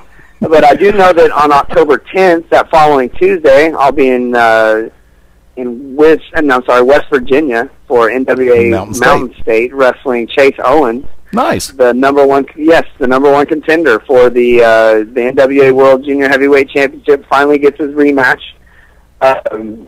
So I've not gotten to see our match on video or anything last time, so I haven't got to really scout how it went. I just can only go off memory. But I know it was a really physical match, and I know that just like me, Chase can go 30 minutes. And, I think him and I have got a few time limit draws in us as much, but before anything's really going to get settled. But you never know, because I think him and I could go an hour, and I think it would be just as entertaining as watching 5 matches over an hour to watch me and Chase Owens go out there and give it all we've got and lay it on the line for an hour. So anyhow, we've got that on Tuesday, and that's in West Virginia for NWA Mountain State. And then on Friday, Matt Conrad, who's been calling me out and pretty much just being disrespectful since I won the title, and jumped me the night I won the belt, and since then has just talked on the internet and has never shown his face. So like your true super villain, the Reaper, Matt Conrad, he's going to get his on Thursday, I believe it is, in West Virginia for NWA Mountain State. No, that's Friday for NWA Mountain State in West Virginia. So 2 top contenders get their shot on the weekdays, and then NWA Dog has a really big show planned with Jerry Lynn versus Damian Wayne, and then me versus Sebastian Cruz for the NWA World Junior Heavyweight Championship. And Sebastian Cruz, he's trying to play the poor me role. He's trying to get sympathy. He's trying to do the butt kiss route, and he's a very good wrestler. He doesn't have to do that. He should just take his butt whooping and just like it. So, but he'll get to find out what it's all about, and hopefully I can get some bad blood going there. Maybe we can get a fight on his home turf in Puerto Rico, and maybe he can come get a fight down here in Texas on my home turf. So I'm wanting to do a lot of that stuff. I'm really wanting to get some of these top contenders here to Texas, but not enough pressure is being put on the Texas promoters by the fans, so we're just kind of waiting it out on that. I have to wrestle on the road all the time instead of getting to wrestle these guys at home. Now, I've been meaning to ask, what exactly is your home promotion in Texas? Well, and I don't mean that in a negative way either towards Texas Stampede Wrestling, which is an affiliate of NWA Lone Star or NWA Houston. Those 2 companies have definitely stepped up. They've put a lot of time and effort into bringing some credibility to the NWA here in Texas and also to the NWA Junior Heavyweight Division. They were integral players in getting me exposure on my title, on the run to getting my contendership and all of that. And since then have been throwing challenger after challenger at me. But I still, and my big match with Tokyo Monster came in Dallas, my own hometown. So I did get a home match. Don't get me wrong, but I'd like to see Nick Madrid get a shot here in my hometown. I'd like to see Chase Owens get a shot here in Texas. I'd like to see Sebastian Cruz get a shot down here in Texas. I'd like to see that on my home turf. The champion deserves that too. in my mind. So I've just and they have done again. I've done a lot. They've done a lot. Rudy Russo down here in Texas is one hell of a wrestler that I've had to really escape from and had a really good feud with as well. I don't mean to bash it. I know it kind of came across as negative, but I don't mean it like that. I just mean that I think we should see more of these guys from the outer places of the NWA coming here to Texas and getting the hostile crowd that I'm getting when I go out there on the road. Oh, believe me, I understand that completely. I know exactly where you're coming from on that. Now, how can people find you on this wonderful thing called the World Wide Web? Facebook is pretty easy. It's facebook.com/moderndayhero247 or Modern Day Hero if you go under search. And that will link you up to my Facebook page and also the fan page. And then I do have a website, themoderndayhero.com. Yeah. And that'll link you to all my other, all of the social media like Twitter and YouTube and Facebook. But just for the sake of having it, on YouTube, my channel is Kevin Douglas 247, all one word. And my Twitter is Kevin Douglas 247. So you can find me on both of those places. And I do all kinds of cool stuff. And I've rescued dogs out of rivers and helped old ladies cross streets and helped got the cat out of the tree. And you never know what you're going to see on the Modern Day Heroes YouTube channel. So or on Twitter, who knows what's going. I live a pretty interesting lifestyle. So it's definitely something worth checking out. So I'd really appreciate people coming by and checking it out and showing me some support. If you've got a second, can you go one more round? Oh, sure. Okay, MaBo, one more round with a modern day hero. Who is the modern day hero's favorite superhero? Oh, my favorite superhero, man. Okay, I gotta say it. It's Daredevil. I really, it's hard between Daredevil and Spider-Man, but I like that Spider-Man's a normal guy. That's my favorite thing. But Daredevil because he's blind. He's a superhero with, I kind of guess I have an extra bit of sympathy for him. I like how he's kind of humanistic. He's more human, and he deals with like the grime of the city, and he's really, an unthanked, good guy. And I like that about him, and I love reading his stories, especially like the Frank Miller versions. With all of Frank Miller's awesome artwork. I'm a big comic book fan, and the Modern Day Hero, actually, I'm working on a comic book for him, and maybe even a little short film here within the next few months. And really, you guys are going to get to see what I can do outside of the ring, and, in the fantasy world as far as in comics and movies and anything in that realm, just to kind of expand the Modern Day Hero and kind of show you that he's more than what you thought he was. Just kind of, really just keeping my career going as an entertainer and a professional wrestler, and as a superhero, a comic character. So that's where that led. Wicked Nemesis, one more round. I'm going to have to ask you to be a fan for a second. Who is your favorite of all time? Who's the one guy that no matter what, even after, as long as you've been in this business, that you're still like, man, that guy's massive. Oh, my gosh. Can I give you just like a couple? Just so instead of just one? Okay, cool. The first person I have to say is Ric Flair, mainly because I feel like that no matter who he's ever wrestled, because he's always done so good against them. From Rey Mysterio when he's an old man, to some of his great Iron Man style matches against some of those just grown ass men of the 70s and the 80s. It's just one of those deals where it's like, it's just really a guy that gave up everything of himself, and no matter what people say about him on a personal level, he gave of himself to the fans more than anybody, I think, maybe ever. And I just have the utmost regard and respect for him.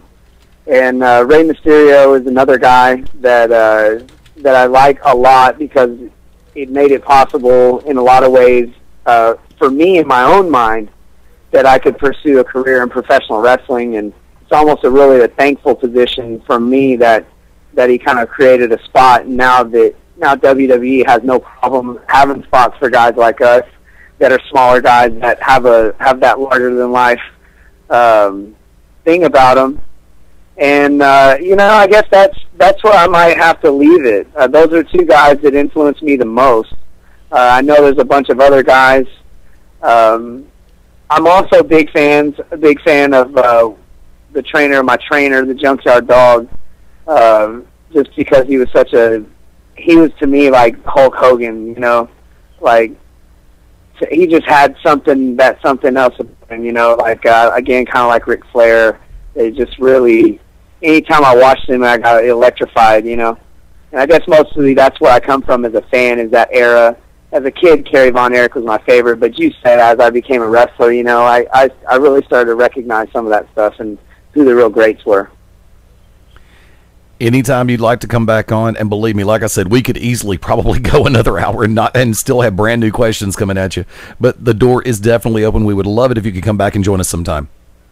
Thank you. I appreciate it. And I'm going to throw one last little plug in there on my YouTube channel. If you want to see me against the best in the world, Daniel Bryan, there is a match of me and him. We had a match on local pay-per-view back in 2008 when I proclaimed myself as the best pound-for-pound wrestler in the world, and PWI magazine had proclaimed him pound for pound, and I decided that, you know what, I was going to call him out, and situations worked out that he ended up in town, and I got my clean victory over Daniel Bryan. So that's my claim to the throne as far as he goes. So I'd like for everybody to go check that out and check out my YouTube page and really get to know me. And I really appreciate you guys having me on here. And like I said, just name me the next time you want me on, and I'll be here.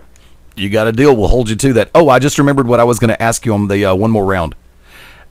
As the legend of the modern-day hero grows, and the notoriety builds, and the fan base expands that much more exponentially, you know that there's going to have to be a movie made.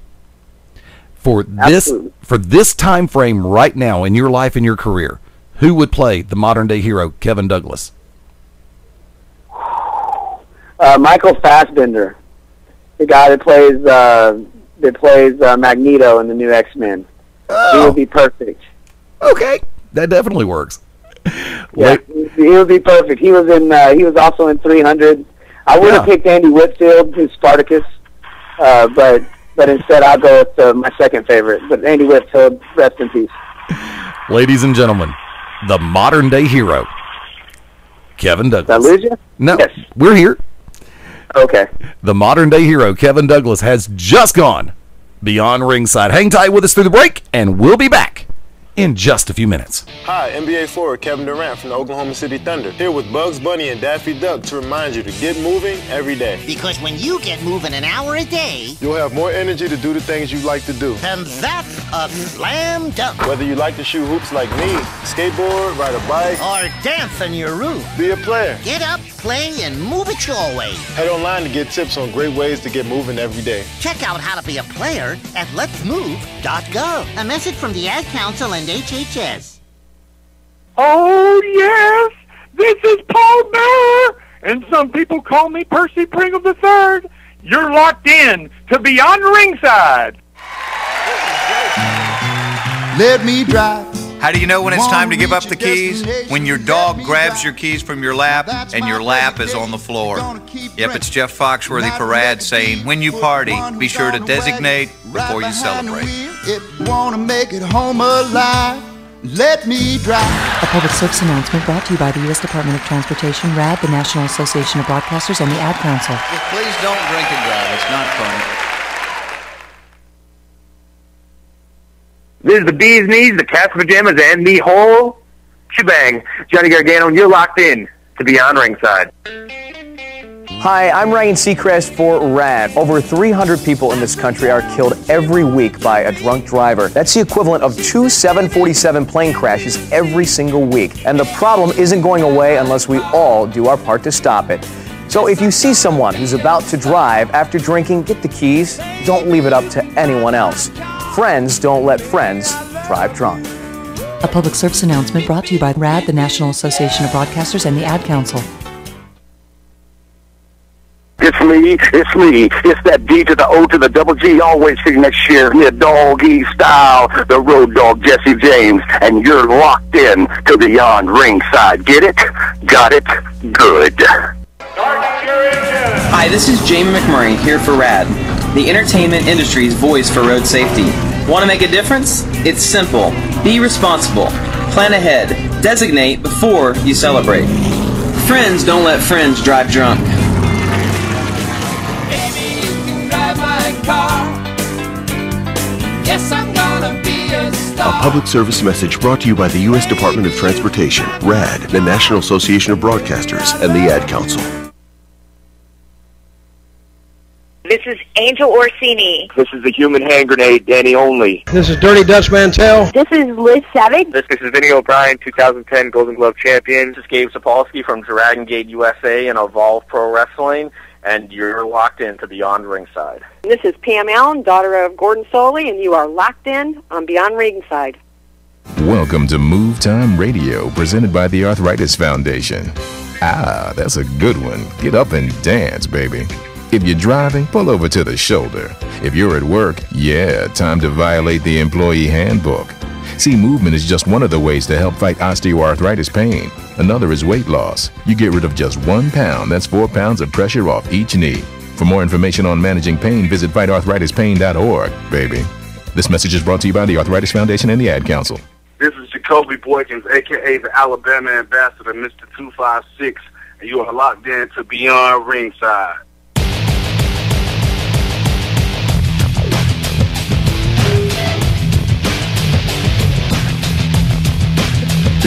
And you might be right. Who knows? Welcome back in. 15 minutes after the top of the hour, live on Beyond Ringside. Sunday night. Fast Eddie Layne on this side of the control panel. MaBo, come on in. Guess who, Eddie, you don't know this, but you might know this, but you don't know this, but guess who's listening in right now? Las Vegas. Yes! Tunzi is listening in. I don't know how often he listens in, but I consider it a treat for when he listens in. So, Tunzi, if you can hear this, flash your boob on Twitter. And Daryl, glad to see you in the chat room as well. Las Vegas, glad to have you on board. Wicked Nemesis, come on in, buddy. You know, it's not every time that somebody can bring their trump card to the table and be like, oh, the NWA Women's World Champion says hello. I love being me. Exactly. Let's run this thing, lightning round real quick. By the way, also going to open up the phone lines for the next few minutes. I dare you, 205-316-9900 on the live edition. If you're listening on the replay, don't call. No, I dare you all to call. During the replay? Yes. All right, couple of things I want to hit on real quick, and let's run them light speed. Note, of course, SmackDown, Friday night, the opening with Big Show and Brodus Clay. Beautifully done. I was even okay with the interference of David Otunga, and I can't stand David Otunga. He is just vanilla as hell. He is just like not even toasted bread, much less. So basically what you're saying is for a chocolate man, he's awfully vanilla? I wasn't even going to reference chocolate. Thanks for playing. Question, though. If you got a chance to see it, do you agree or disagree? They started out the way they should have. MaBo. Well, honestly, you're looking at what's going to be just what you haven't really seen since the days of like Undertaker and Kane, or pretty much Undertaker taking on any menagerie of monsters that came down the pike. You're going to see just two big, scary men who could probably damage a Golden Corral beyond repair, with the exception of myself and Tunzi. Just go at it tooth and nail. I think it's going to be pretty cool. I thought Brodus showing that he's not not all fun and games and dancing jigglies and all that stuff. He actually came down and got up in Show's face, so to speak. So I thought it was done pretty good. Wicked Nemesis. Well, here's what we have. Whenever Brodus was being pushed as he was originally, MaBo and I were first, and I will admit this, I'm sure MaBo will too. We absolutely 100% hated the Brodus Clay gimmick because they had a chance to make a monster and did not. Now, Chill Mascaris, Stan Grove of this very ring, and myself have had this discussion numerous times. I said that the best thing they could have done was to turn Big Show. Okay, you turn Big Show. Big Show can help out as he did Kofi Kingston and R-Truth, because he beats those guys up, it takes them out, and what happens? All of a sudden, Epico and Primo and the Primetime Players have been pushed up because they've needed at least, a tag team match. So Big Show has now helped Brodus Clay turn into a monster. Not only does Brodus show he can entertain, but you know what? Now he's showing that he's not scared of the Big Show. And they kicked off Big Show on top of that. So kudos, WWE, kudos. And I don't say that too often. No, I don't think any of us do. Lo and behold, shifting gears a little bit, TNA has apparently taken legal action against former wrestler Scott Steiner following months of disparaging remarks about TNA, Hulk Hogan, and other employees. That is according to the Nashville City paper. TNA has filed a verified complaint, restraining order, this past week to prevent Steiner from making any more comments of that ilk. If he's out of his contract, that's not much really you can do. If he's still under contract, there's something you can do. MaBo, your thoughts? Well, yeah, I don't think he's under contract anymore. I think they've let him go. So, is TNA going, sitting there basically saying, Scott Steiner hurt our feelings? I mean, if that's what they're doing, if that's why they're doing this, then good Lord, you guys are a bunch of vaginas. Calm down. I mean, technically, it's more... From what I've seen about the rants and stuff, it's really more directed towards Bischoff of everything, and then, followed closely by Hogan and how they're, running TNA. At least that's what I read from it. It's not really against TNA. So, if they're trying to, what are they trying to do? Put a gag order on him or something? Pretty much. What are they, Howard C. Cross? I don't think they're that important. But I mean, seriously? Oh my God! So. If they're going to do that, what's the difference between them saying that against Scott Steiner than me getting on there and, using poor grammar like Scott Steiner or Witch Hazel and sitting there and saying and running them down? Are they going to eventually, try to put some kind of restraining order on me? Because I consider myself a star. I mean, I am one of the many stars of Beyond Ringside, so, and I have just as much clout and pull as Scott Steiner, so am I next to get a lawsuit from TNA? I mean, come on. TNA, if you're listening, which, I know you can't afford sneaky sneaks like Vince does, but if somebody connected to TNA is listening, go to the front office and you tell them, MA_BO over on Twitter, said, quit being vaginas. I know Brooks the one that has the set of nuts in the whole Hogan family. Get Brooks nuts. Now trending worldwide on Twitter, Brooks nuts. And frickin' grow up. Let Scott Steiner go ahead and ramble and do what he has to do. Wicked Nemesis, your thoughts? Well, first of all, you all know how I feel about if you really don't like somebody or something, the best thing to do is just to not mention them. The more you mention them, especially by name, the more exposure they get. For those of us that have seen Scott Steiner's rants, when he starts talking about the Playboy for Brooke and her singing just like that. I'm sure there's some people out there that were like, whoa, Brooke sings? Brooke was in Playboy? So he actually put more money in their pocket, so good job, Steiner. Now, TNA doing what they do, if Scott Steiner is still getting any kind of royalties or any kind of checks from TNA, then he probably needs to stop doing that. But if he's completely let go, well, then you know what? Let them continue on. I would just make sure, if I was TNA, that Scott Steiner at least punctuated every now and then and spelled impact right, because sometimes he spells impact E-M-P-A-C-T, which I find amusing because I'm sure he doesn't understand what he's doing. I think that if he's not under contract, they really don't. Scott Steiner has become Grimlock of the Dinobots in his old age. Oh, God. I want to punch Scott Steiner in the thigh and push him over and see how long it takes him to get up. Why can't I? I'm stuck. Oh, God help me. Now, that's probably something that the Joker would do. Yeah, Riddle me this, Batman. Now, speaking of, not necessarily, slight shifting of the gears, words that were brought into light this week, this past Thursday on Impact. And I would like to go ahead and play this soundbite right here. So let me lay out option C really, really simply for you. I'm willing to hand over the X Division title for a shot at Bobby Roode's World Heavyweight Championship under one condition. And that condition is that I set the standard moving forward, which means the opportunity that you're giving me each and every year, whoever holds the X Division Championship has that same opportunity. That every year at Destination X, whoever the champion is can trade this championship in for a shot at the World Heavyweight title. That, my friend, will make this belt even more important and even more prestigious than it already is. That's option C, and those are my conditions. And in all sincerity, I like option C. I honestly I made a reference in a certain Facebook group earlier this week, and I asked the question, do you feel that the X Division title just vaulted past the Money in the Bank briefcase on the evolutionary scale and on the ladder of importance in pro wrestling? I agree with the comment that was made that the X Division title is what that company was built around for the longest time. I do believe that Austin Aries is probably the strongest person to have held the X Division title in a little while. But I believe that is an ascending scale because I don't think anybody that has held that belt lately has discredited that belt or brought it down. I think that if it's anything, it's poor storyline writing in TNA, Impact Wrestling.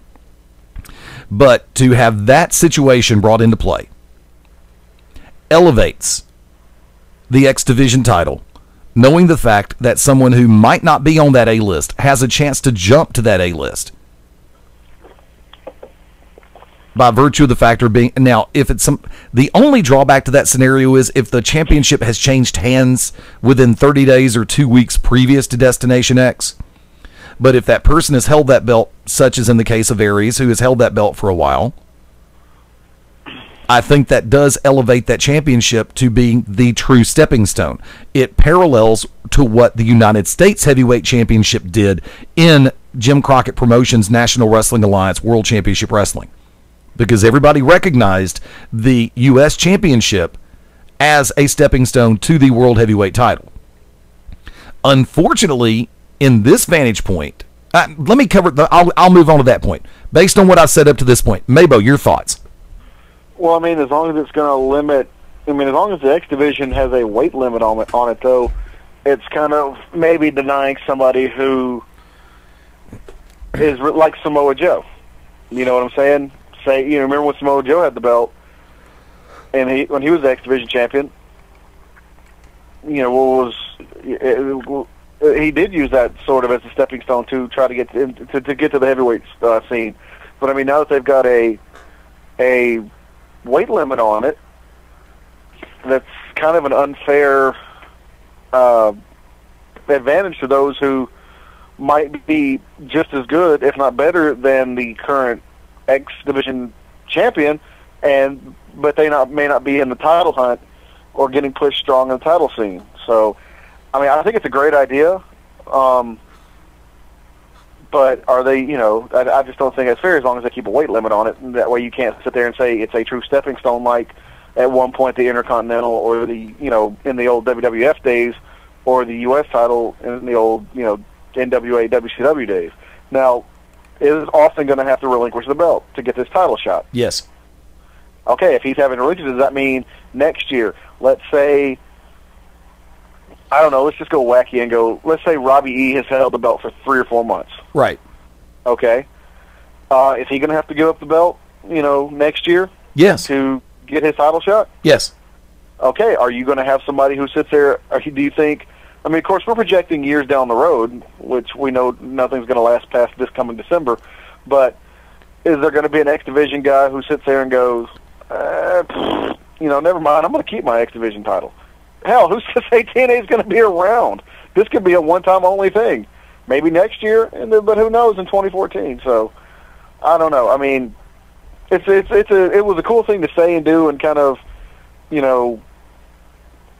solidify Austin Aries even more. But, sure, okay, whatever. Wicked Nemesis, come on in. If they're going to put the X Division title, as MaBo said, under weight restrictions, this is the worst idea ever. But on top of that, let's just break it down to its most fundamental basic.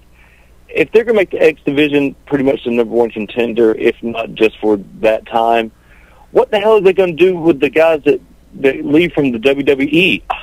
Who else are they going to put over? Their own guys? You guys are crazy. Okay. Moving on. No, I thought you were setting yourself up for an elongated point. Tell you what, before we do that, basic enough, the simple fact that stupidish crap that they would put over the WWE guys the XWW guys over their own guys, and they put a weight limit on something, and now they've overjumped the TV champion to install the X Division champion, if not only for once a year, and you put a weight restriction on it. Robbie E. does not need to be in the title hunt. Eric Young needs to have a title shot outside of the X Division. Make it because he's busted his ass, not because he's the freaking X Division. Just because you can climb a scaffold and you can do a decent arm drag doesn't mean you need to be in the main event, people. I'm sorry. Wipe your feet before you get in the ring, you stupid asses. Hold that thought. Go to the bottom of the hour break. We'll be back in 4 right here on the Beyond Ringside Radio Network. Hi there, this is Sammy Hagar here for RAD, the entertainment industry's voice for road safety. Now, style's a personal thing, and your lifestyle is your business. But if you take it on the road, it becomes everybody else's business. Please, plan ahead. Designate before you celebrate. Because friends do not let friends drive drunk. A public service message brought to you by RAD, the National Association of Broadcasters, and the Ad Council. Aloha, this is Tracy Taylor, all the way from Honolulu, Hawaii, the island girl, and you're locked into Beyond Ringside. Nancy O'Dell here for RAD, recording artists, actors, and athletes against drunk driving. You know, style is a personal thing, and your lifestyle is your business. But if you take it on the road, then it becomes everybody's business. So please plan ahead, call a cab, or designate a driver before the party starts. Friends, don't let friends drive drunk. A public service message brought to you by the U.S. Department of Transportation, RAD, the National Association of Broadcasters, and the Ad Council.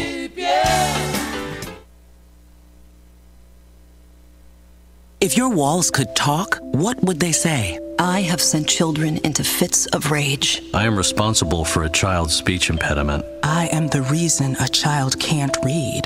Just because you can't see lead paint doesn't mean it's not on walls, doors, windows, and sills. Today, lead paint poisoning affects over 1 million children. If your home was built before 1978, log on to leadfreekids.org or call 800-424-LEAD. Brought to you by the Coalition to End Childhood Lead Poisoning, EPA, HUD, and the Ad Council. Hi, this is Ozzy Osbourne. For many years, you know I've had a drink problem, and I'm trying to battle that problem every single day. But one thing I don't drive my car when I'm drinking. I get someone to drive me. Do not drink and drive. It's the stupidest thing. If you drink, just don't drive. Not only are you going to hurt yourself, you may hurt some other person, and you wouldn't want that on your conscience, would you? A public service announcement brought to you by the U.S. Department of Transportation, RAD, the National Association of Broadcasters, and the Ad Council. The odds of becoming a signed artist and having 3 #1 albums? 1 in 100 million. The odds of going on to win 6 Grammy Awards? 1 in 1.4 million. The odds of this performer having a child diagnosed with autism? 1 in 110. I'm Toni Braxton, and I encourage you to learn the signs of autism at autismspeaks.org. Autism Speaks. It's time to listen. Brought to you by Autism Speaks and the Ad Council. We all lock our doors at night to keep our family safe, but we can't so easily lock out H1N1 flu. Truth is, you can. The simplest and safest protection against H1N1 recommended by the CDC is vaccination. The H1N1 vaccine is safe, effective, and the most important step to keeping healthy. Stop H1N1 at the door. Keep it away from your family. Get yourself and the ones you love vaccinated. Visit flu.gov to get a vaccination near you. Be the one to protect your family from H1N1. Brought to you by the Ad Council and the Department of Health and Human Services. Hi there, this is Sammy Hagar here for RAD, the entertainment industry's voice for road safety. Now, style's a personal thing, and your lifestyle is your business. But if you take it on the road, it becomes everybody else's business. Please, plan ahead. Designate before you celebrate. Because friends do not let friends drive drunk. A public service message brought to you by RAD, the National Association of Broadcasters, and the Ad Council.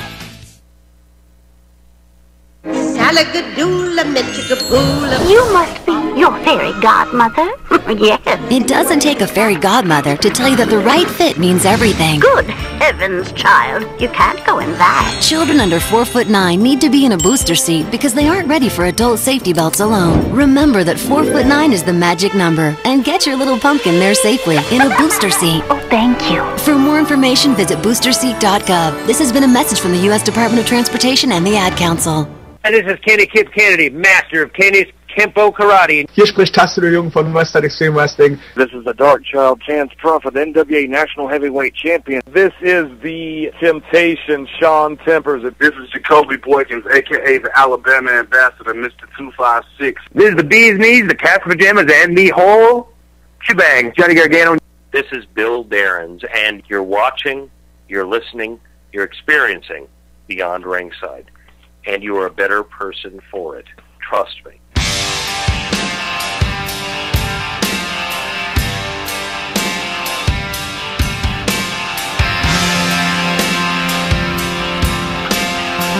home run round. Gotta love it. Welcome back into Beyond Ringside, live on a Sunday night. Fast Eddie Layne behind the control panel. Welcome you back in, Mark MaBo Bowman. Dude, what was that weird, creepy... just like, what the hell was that, man? I have no idea. Holy crap. Creeper. MaBo's lost his mind again. Wicked Nemesis, welcome back. I wonder who has had more starts and stops through their career, Joey Lightning or John Slaughter? I know of 3 from Joey Lightning, and they were all injuries. No, 2. That's bull crap. It can't work. Say what? Keep going, I guess. Meanwhile, back at the ranch, words that we were happy to hear from this past Sunday night. Thing working? Yes, sir. John Laurinaitis!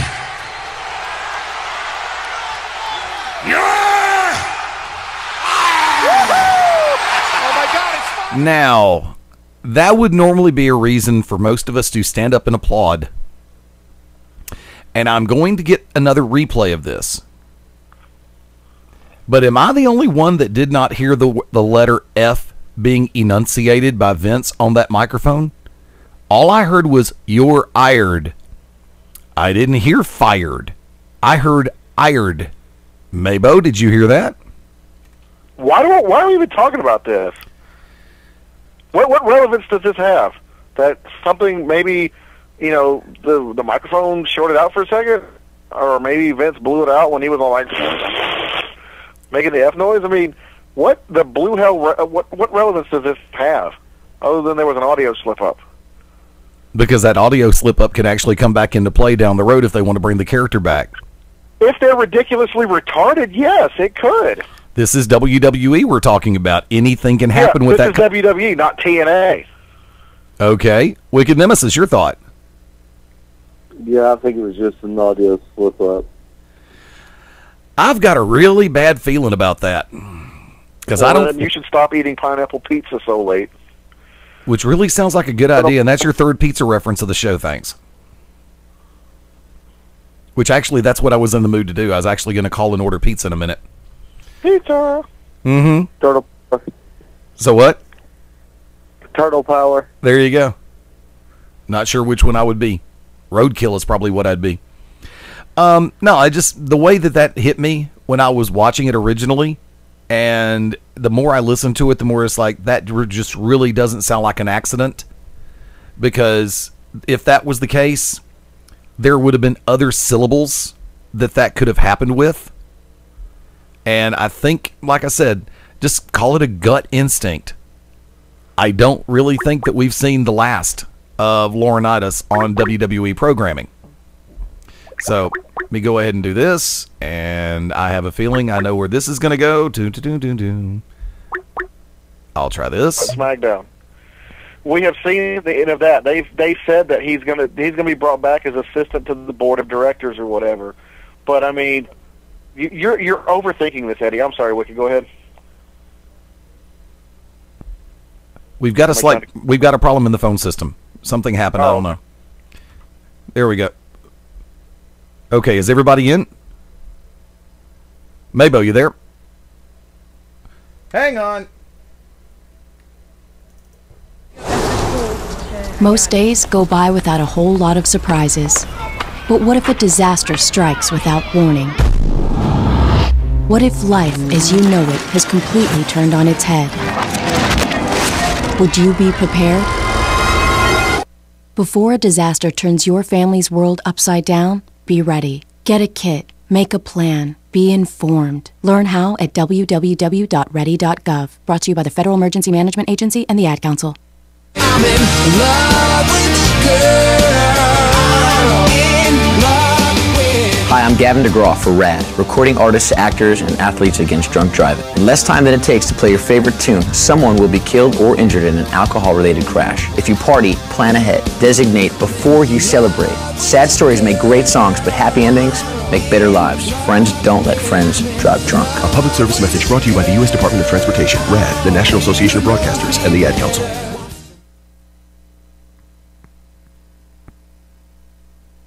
Proving the fact that anything can happen on a Sunday night. Sorry about that little glitch. We're having trouble with the Skype system, and we are back in full play. I'll fix that in post. Take out the 2 commercials. Okay, MaBo, you said that you think that I'm overthinking. Yeah, see, once again, that does prove that if you start talking about the WWE, Vince will come in here and muff up your stuff. But what I was saying was I think you're overthinking it, honestly, because, I mean, the man can't... Okay, I'm getting an echo. It's kind of throwing me off. I'll work through it. I just think that you're overthinking it, and I mean they already said that he's coming back as a board of directors assistant or whatever. So you're totally overthinking it, and I've totally forgot my main point. It's okay. That happens. Oh my God, I totally forgot it because it threw me off. Son of a biscuit. Okay, so I mean, he came back Monday night, so if he was really fired, or whatever is, or fake fired, or whatever the crap's going on, then he shows back up for a farewell address, and I made one more match before I knew I was going to be fired. I made it anyway. That kind of bullcrap. And why does that always happen? Have you guys ever noticed when somebody in a position of power is is about to be quote unquote fired, they conveniently. And it always happened with the remember when they were doing the guest hosts of Raw? The guest host from last week just happened to make this match this week, even though we didn't tell you about it last week. They went ahead and made it for this week because they could, because they were in power. It's just the same thing. What? Laura and I went ahead and made this match. So, I mean, I always hate that little cop-out right there. But yeah, I know. I don't think it was audio glitch, and that's pretty much like we're experiencing now. So you're reading way too much into it there. Conspiracy therapy. Conspiracy therapy. There you go. I kind of like that idea. I think I'm gonna make a show called that. Conspiracy therapy. Now we're making a reference to the TV title beforehand, and is this going to be the Brother Devon Memorial title from this point on? Because it looks like they're going to keep it on him and build him up into that powerhouse without giving him a shot at he's not in the Bound for Glory series. And he's not getting a world championship match anywhere in the immediate future. I mean, I understand the concept of building credibility for a title, but I also understand that title being used for other things in storylines. Wicked, your thoughts? When it comes crashing down. I'm sorry, I missed part of that. The TV title, for as long as they've kept it on Devon without giving him a world title shot. But that's the problem, is they don't use it. We just talked about Austin Aries jumping over, like leapfrogging himself into being number one contender at least once a year, and then the X division. But they don't see it as the number one contender, then why should we? MaBo. I think it might be just something to keep Devon in the public eye. They see something in Devon. I mean, Bully Ray's always been, to me, the real standout of the two. But, they also see something in Devon, and they're just, I don't want to say placeholder, because that just makes him sound like an afterthought. But, I mean, that's just what it seems like it is. But also, it is lending credibility, that, he's an established veteran. He's holding on to it. He's defending it. He was supposed to be defending it every week. I don't know if you guys noticed that he did not defend it this week. Nope. Turns out that TNA rescheduled everything because of all the BFG series matches. So he didn't get to defend it or anything. But I think when you have a veteran name like Devon holding on to it, defending it, giving it some sort of worth, and setting it up, and maybe using that to get when somebody does take him from it, or take it from him, it'll mean that much more about the title and that much more, the person. The first woman to go through gut check, Taylor Hendricks. How do you think she did, MaBo? Look, I mean, depending on everybody's opinion on how they feel about her, everything, I personally, I couldn't make a connection to her. Whether it be, the sympathetic with Tara beating the, snot out of her. By the way, Tara's totally hot. Yes. I know she's a little bit older, little bit older than me, but hey, just saying, a little bit something. But I couldn't make a connection with her. Just like with Alex Silva, I didn't have a connection with Alex Silva. I could have really gave two sharts about Alex Silva. Taylor Hendricks didn't really have a connection with her.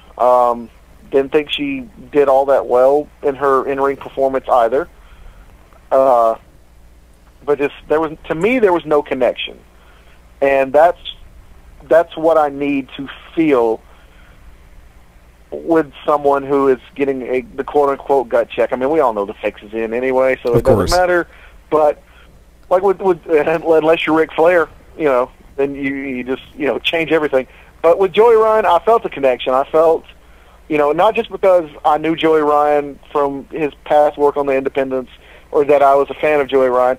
I was a fan of Joey Ryan before gut check because I had that connection with him. I enjoyed his work. I enjoyed the character that he portrayed. I enjoyed what he did. To me, Taylor, there was no connection. I couldn't, and then they tried to play and I'm not saying they played this, but I'm just saying to me it came off trying to give her the sympathetic card by saying that she was a cancer survivor and all that. The pity card. I'm not saying they did she might have just been telling her story. But to me it seemed like a ploy to try to give her the sympathy, sort of the sympathy nod. Didn't make a connection, so I honestly can't say that I think she did very well. Wicked Nemesis. Okay. First of all, I have a vast echo. I can hear everything I'm saying, so it's always very hard. I kept waiting for Taylor Hendricks to roll out of the ring and scream at me. I'm just fine. She just doesn't have sympathy factor. She has that it factor, the charisma. She doesn't exude it as she should. And for somebody that you don't know, you definitely need to have not just a little bit of sympathy, but a lot of sympathy for them.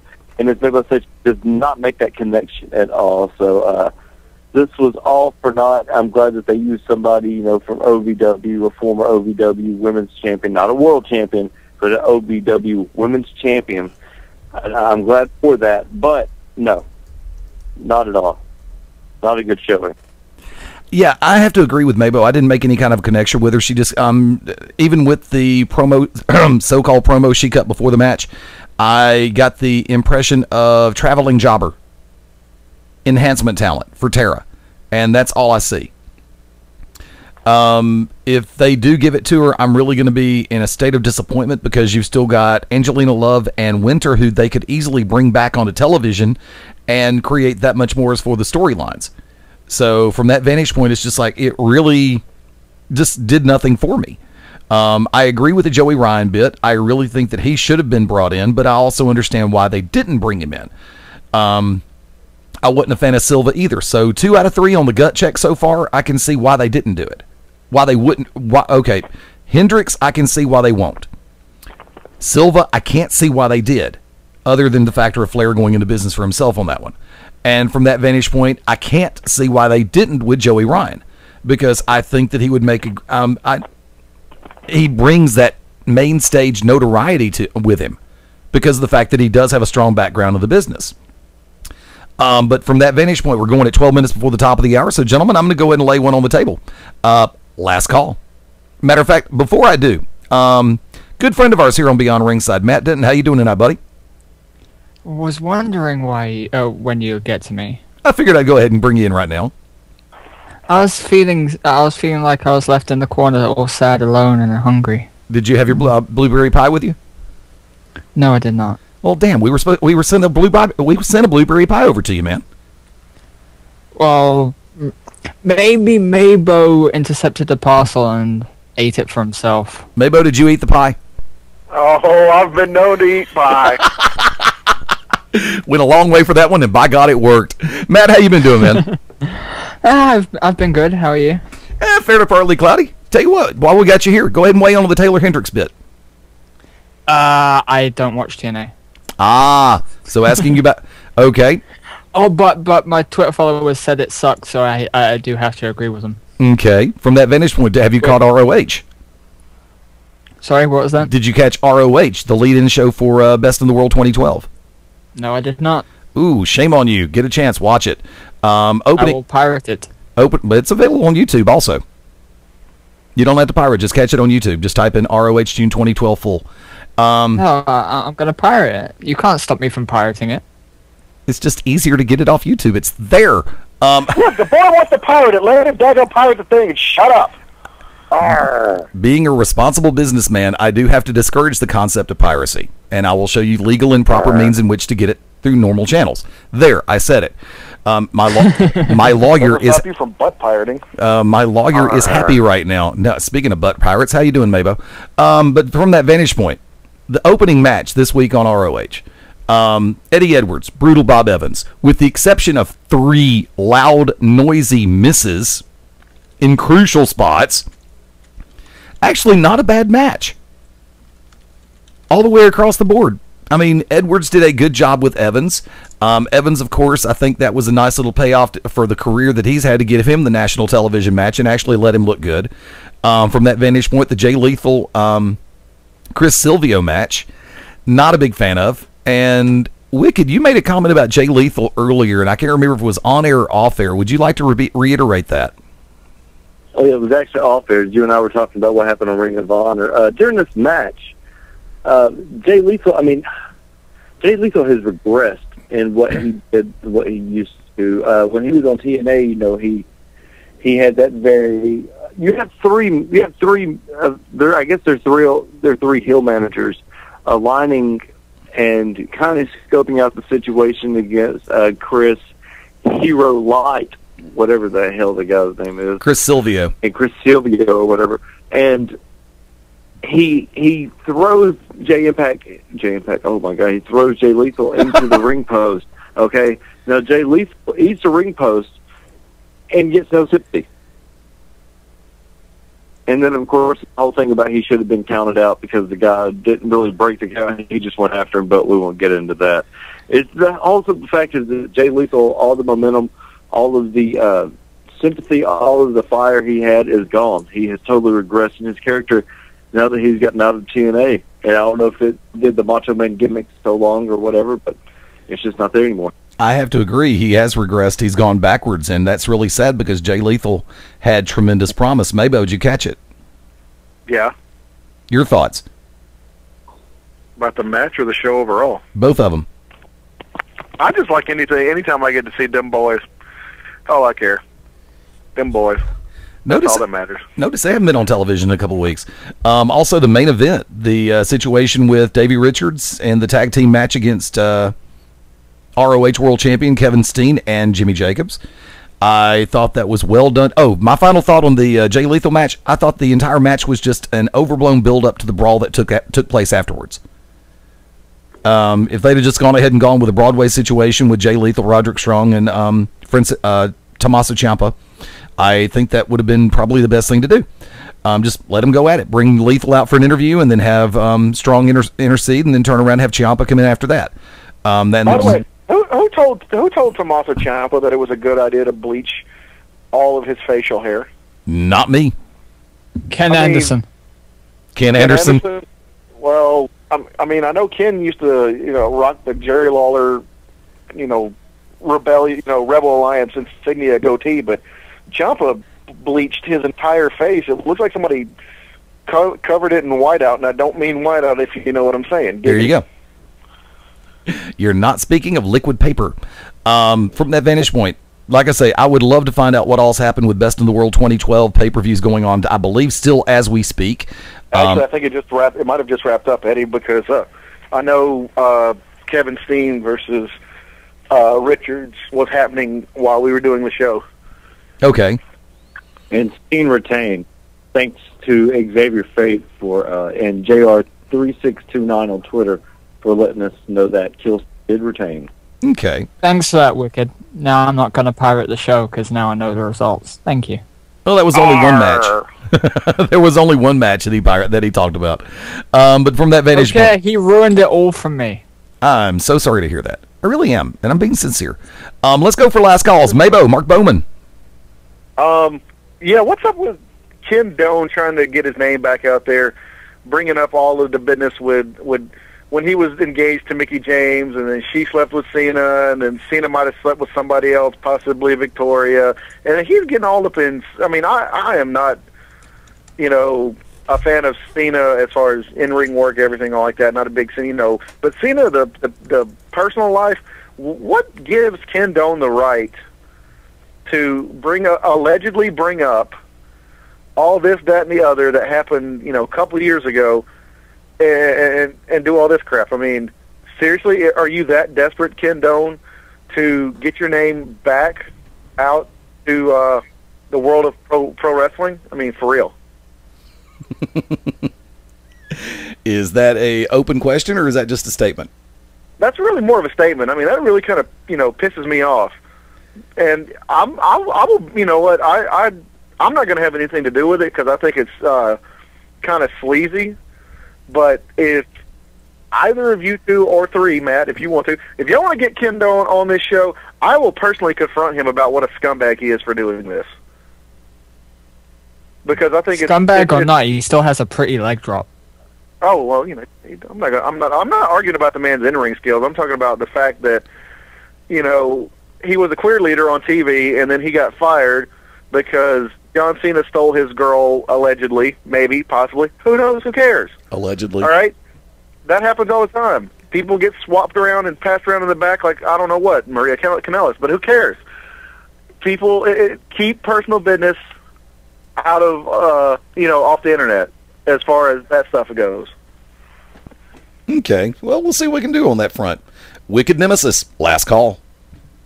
Well, my last call is this. Always make sure you know the rules about being counted out. And if you're a heel manager, do not put your hands on the other guy, even if you're just putting him in the ring. That calls for disqualification. I thought this was basic knowledge, but obviously not. And wipe your feet before you get in the ring. There you go. Matt Denton, got a last call you'd like to throw out there? Question, comment, statement? 5 years. 5 years. 5 years. I know. I'm now gonna go and put the dogs in the enclosed pool area. Make sure you send a text out. Yeah, I don't know how it works. Do I text Chavo or do I text Regal first? Good question. Chavo did it.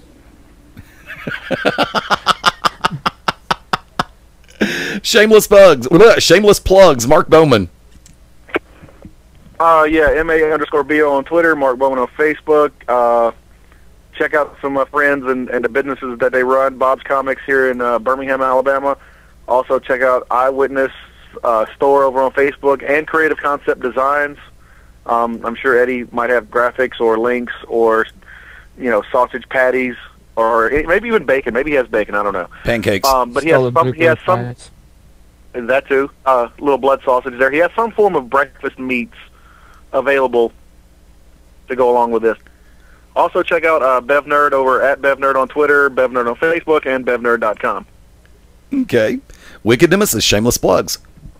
VO Daily Motion, YouTube, what else? At Wicked Nemesis on Twitter. Just Google Wicked Nemesis, and I'm there. Facebook at Wicked Nemesis fan page. Enoch at thewickednemesis.com. For bookings this Friday, NWA Pro South. This Saturday, AWA Mumford, Alabama, but that's not the big surprise. Eddie, drumroll, please. This Saturday, Calm Like a Bomb, Pandora, and myself, the Architect of Intellect, the Oracle of Omnis, will be where, Eddie? At Global Championship Wrestling in Pell City, Alabama, at the Pell City Civic Center. Yes, sir. Can you believe that? That's right. So, get your TV ready, get your popcorn ready, Go sell all the crystal meth and save up all your food stamps, Pell City, because it is on.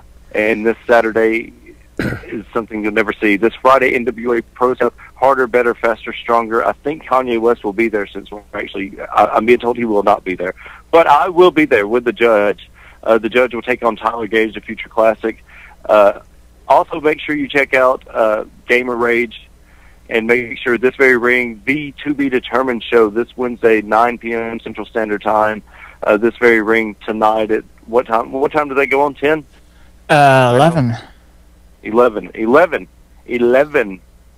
So make sure you check those guys out, and TNTRadio.net. Thank you as always, guys, for listening. And the NWA Women's World Champion Tasha Simone is better than your divas, your knockouts, and probably your heavyweight champion. And she doesn't need a casket match to get over. Matt Denton, care to throw out shameless plugs? Yeah, I want to correct Wicked Nemesis. It's TNT-radio.net. I was going to do that. Yeah, don't forget the dash. It's one step up from an underscore. Actually, in a couple of weeks, hopefully, if he doesn't back out again, the July 4th episode of To Be Determined will be going head-to-head with Sports Access. Ooh, controversy. And you can follow me on Twitter at Words from Prism. Prism. I have ketchup. And ketchup. Words from ketchup, yes. Couple of quick notes. Number one, Wicked made the reference to it. I'll go ahead and follow up on the reference. This coming Saturday night, June the 30th in Pell City, Alabama. We'll be back with the family in Global Championship Wrestling. Got some great matches lined up. This will be a CW21 TV taping. Also will be replayed through Blip at later points in time. Some of the matches, not all the matches. Definitely bring your signs, posters, banners, T-shirts, all of the above, and bring your ability to have a little bit of fun. Better yet, have a lot of fun. This coming, we'll see in just a few hours, actually tomorrow, back with the Birmingham Barons at Regents Park. Looking forward to it. We're playing the Mississippi Braves this week. Got a great series going on, an exciting double-A baseball action, Southern League AA, all of the above. Take your pick. Check them out at barons.com. Wednesday night, I'll be back with Papa Sias in Helena, USA. Also on Thursday nights, Buffalo Wild Wings in Hoover. Friday nights, Buffalo Wild Wings in Alabaster. And like I said, Saturday night, GCW in Pell City. Personally, Facebook.com/Fast Eddie Layne. Same thing on Twitter, MySpace, Google+, LinkedIn. More social networks than I've got active brain cells. Follow the show in and of itself at Beyond Ringside over on Twitter. On Facebook, Beyond Ringside Live is the URL. It's facebook.com/Beyond Ringside Live. And still active on MySpace every once in a while because there are actually humans there. In about 57 minutes from right now, I will be hosting GCW Radio. You can listen to it directly through BeyondRingside.com. Check out Facebook.com/GCW Pro Wrestling for all information. Got a lot of great things going on tonight. Definitely check it out. Swinging back around to monitor number one. Great to have Matt Denton on with us for a few minutes this evening. Matthew, as always, great to hear from you, Matt. It's great to be on.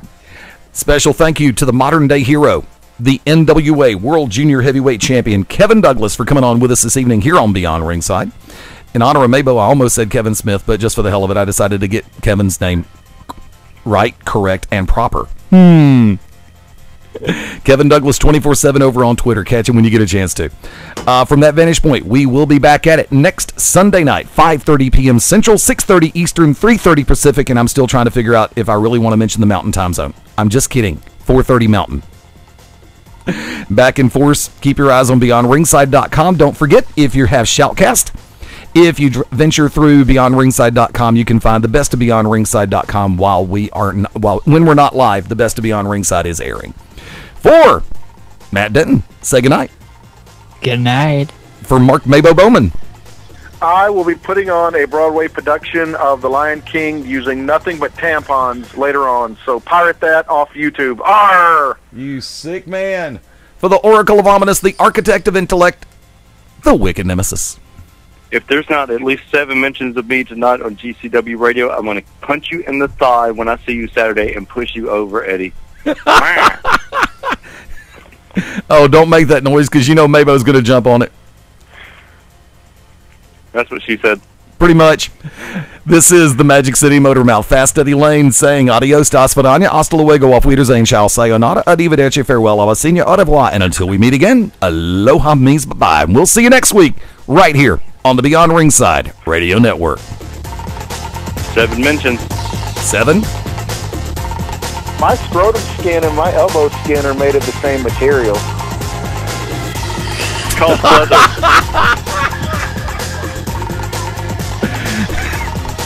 And it also smells of rich mahogany. Spoiler alert, Matt Denton dies at the end of Scarface. Spoiler alert. Spoiler alert, Matt Denton is Luke Skywalker's father. Too easy, not going to follow it up. I will say Easter eggs done. We're out. Bye-bye.